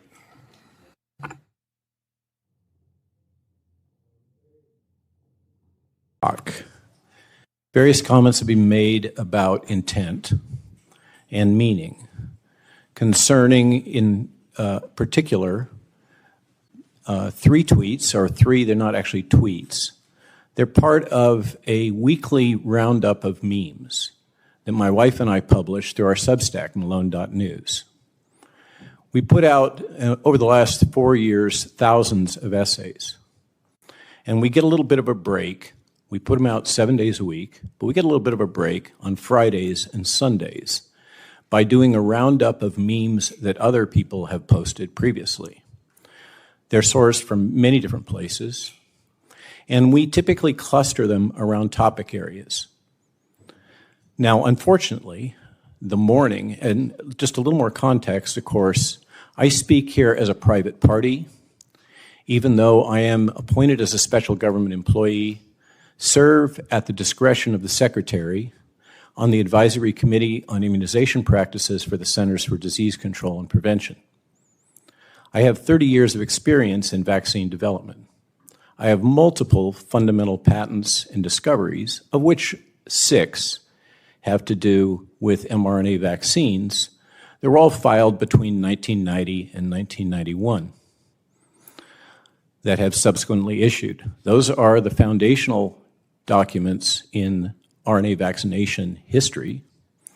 They go back to my original invention disclosure about the use of RNA as a drug at the Salk Institute, working in Inder Verma's lab in the molecular biology and virology laboratories of the Salk Institute, circa 1987. This predates the work of Carrico and Weissman by well over a decade. mRNA vaccines were reduced to practice at Vical in approximately 1991. Again, published. I hold over 100 papers, thousands and thousands of citations. I'm recognized internationally for my work. And as I say, it goes far beyond mRNA vaccines. I've been asked to testify at the World Health Organization twice. I played a key role in bringing forward the new health Public Health Agency of Canada vaccine for Ebola and got it sold to the company Merck because I believed Merck was the most appropriate firm to further develop that vaccine, and I helped get hundreds of millions of dollars of federal funding to support the development of that Ebola vaccine at Merck, which was subsequently licensed. I am a vaccinologist. I am an immunologist. I am trained as a pathologist. I taught in medical school pathology for decades.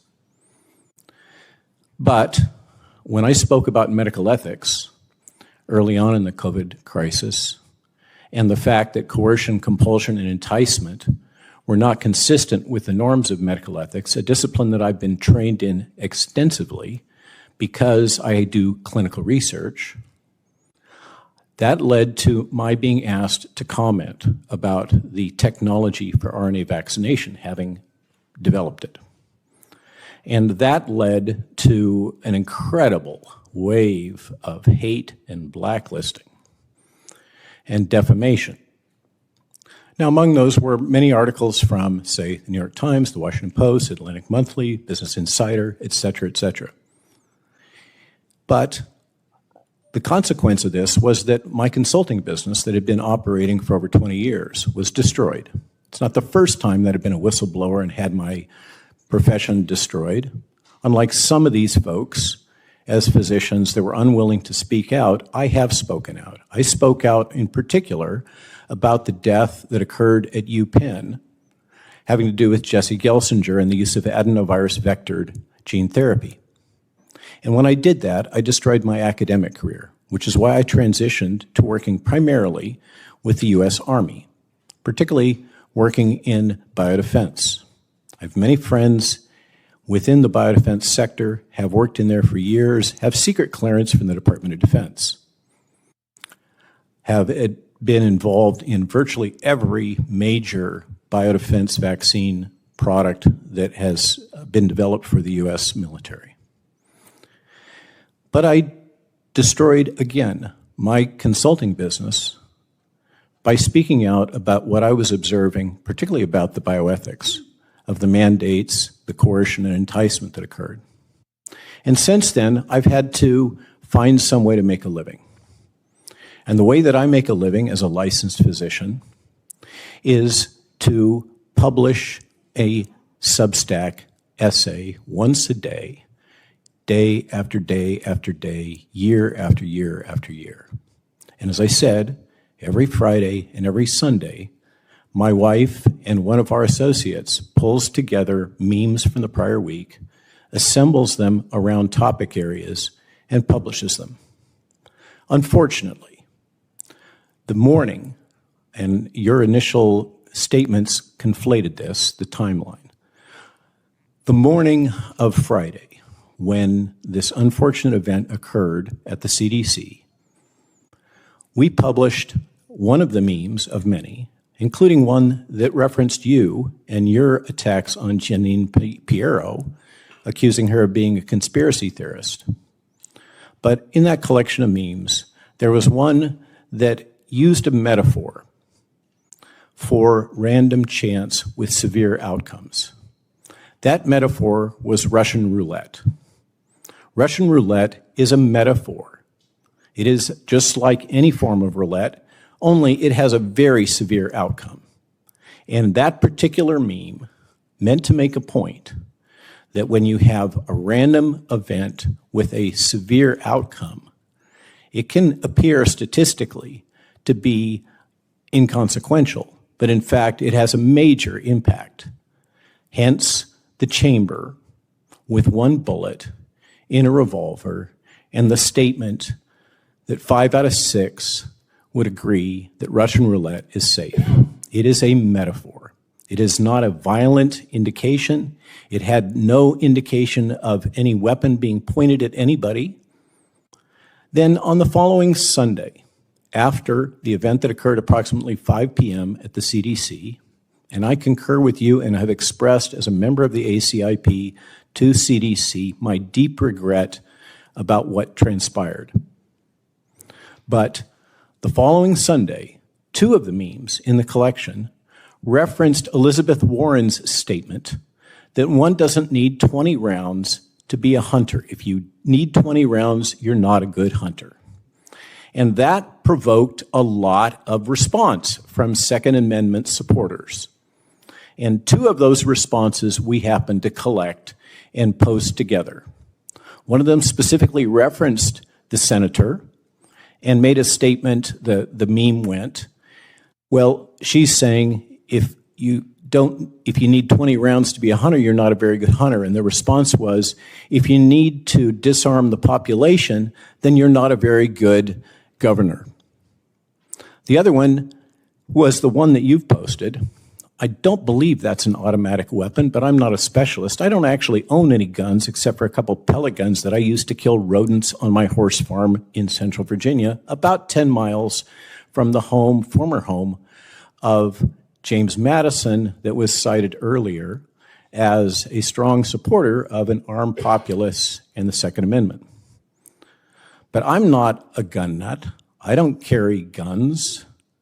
The meme was referring to the senator's facetious statement, and it was poking fun back at her. And I think most would agree that humor is a very effective way to resolve tension and to discuss sensitive political topics. And our Friday Funnies and Sunday Strip are probably what is paying most of the bills now and allowing me to buy hay for my horses, because my audience really enjoys them. That's all they were, was meme collections, humor, by the way, free speech, and none of those were ones that we originated, by the way. And none of them had anything to do with inciting violence. You made a statement earlier that I have advocated violence against scientists. I object to that. I haven't advocated violence for anybody. And those memes do not advocate violence.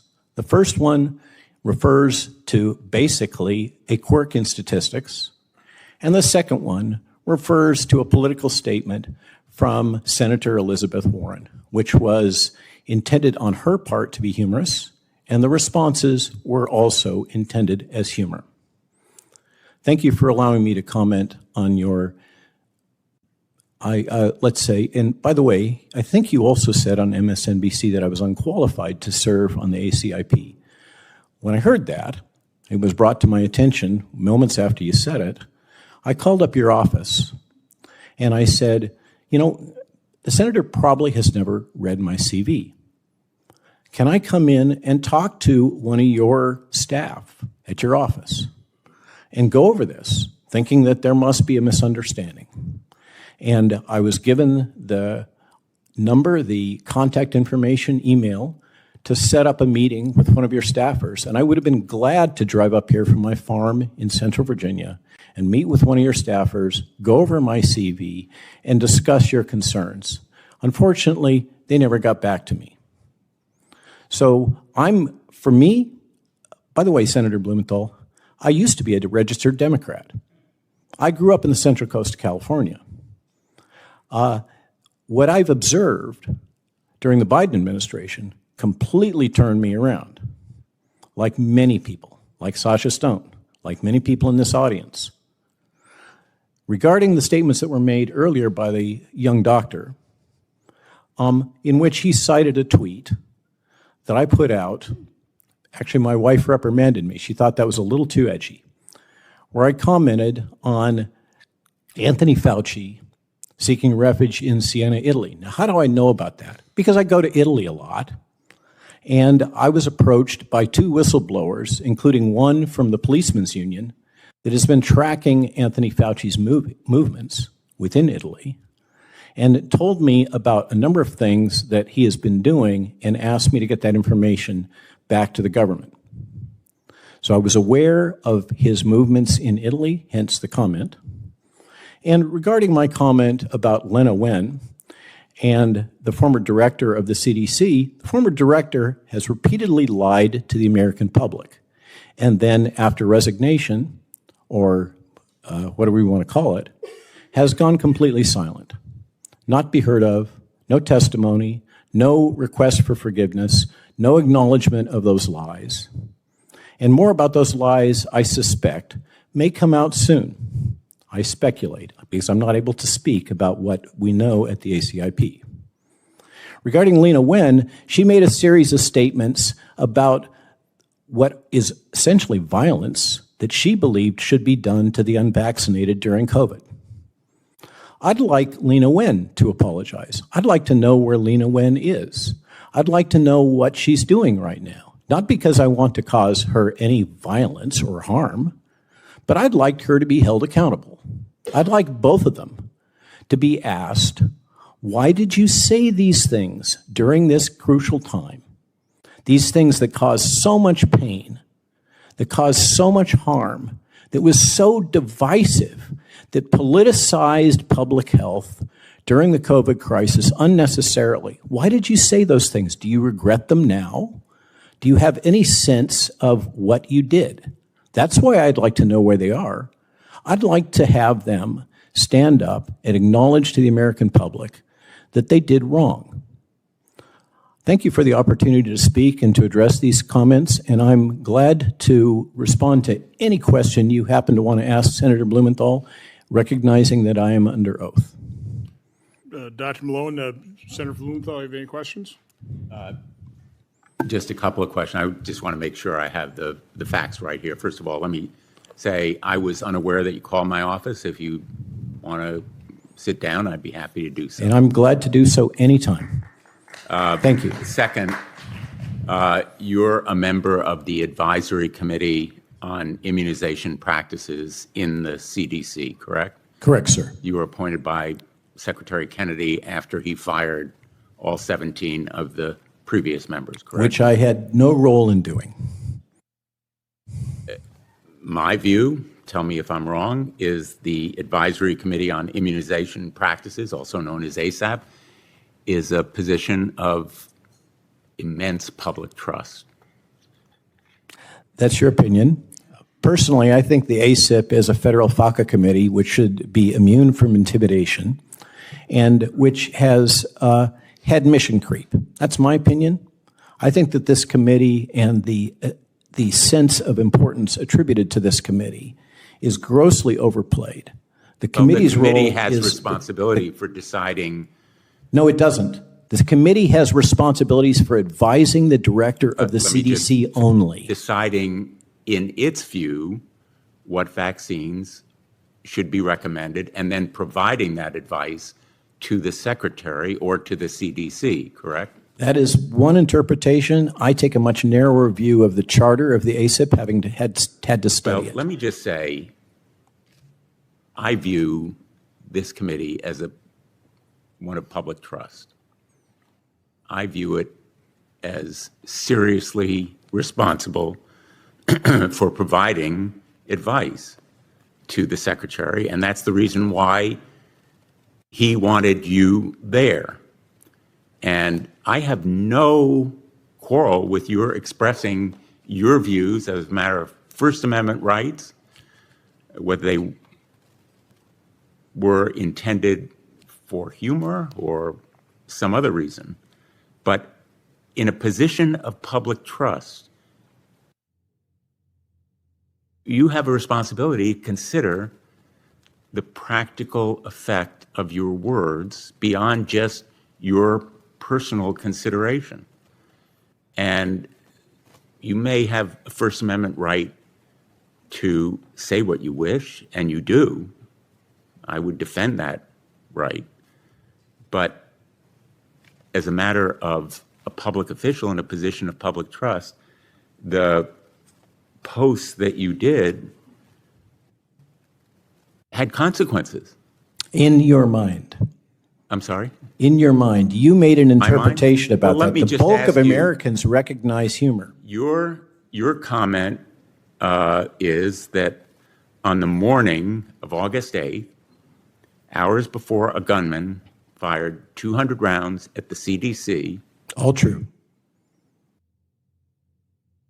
You put up a post with a gun, and we had it here. Yes, it was posted. You shared it with us at the beginning of the meeting.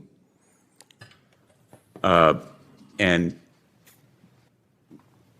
that's a pretty threatening post, I would say. If you believe that's threatening, then clearly you haven't watched Netflix.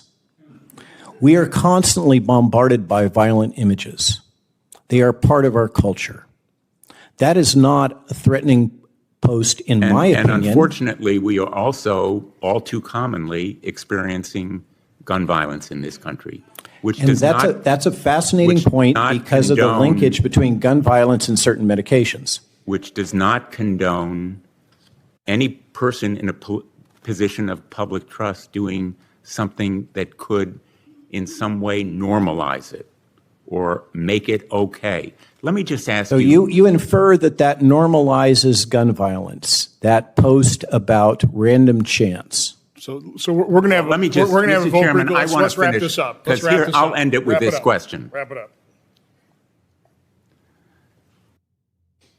48 hours after that gunman killed a police officer guarding the CDC, as a member of the Advisory Committee on Immunization Practices for the CDC, you posted that second one here. Together with another one that made it very clear that both were about Elizabeth Warren's statement, which is the one at the top of that meme. So my question to you, Dr. Malone, is, as a member of that advisory committee to the CDC, did you think about how the dedicated employees of the CDC, the scientists and researchers and public health advocates, would take that kind of post, given that they had just been through one of the most traumatic experiences of their lifetime? They're building under lockdown because there was an armed gunman firing at them and killing a police officer. Did you consider how they would react? And Senator Blumenthal, I'm under oath. And the truth is, no, I didn't. I had to go feed the horses, take care of the farm. My wife put together the memes. I looked through them and I said, go ahead and post it. Now, in terms of the traumatization of CDC members, they live in Atlanta. I used to live in North Atlanta. Gunfire is normal in Atlanta. It happens all the time. Don't you regret those posts? I don't. I have no further questions. Okay, thank you. Probably wouldn't have even noticed if you wouldn't have blown it out of proportion. But anyway, the record for this hearing will remain open for 15 days until Wednesday, September 24th, 2025 at 5 p.m. For the submission of statements and questions for the record, this hearing is adjourned. Boom.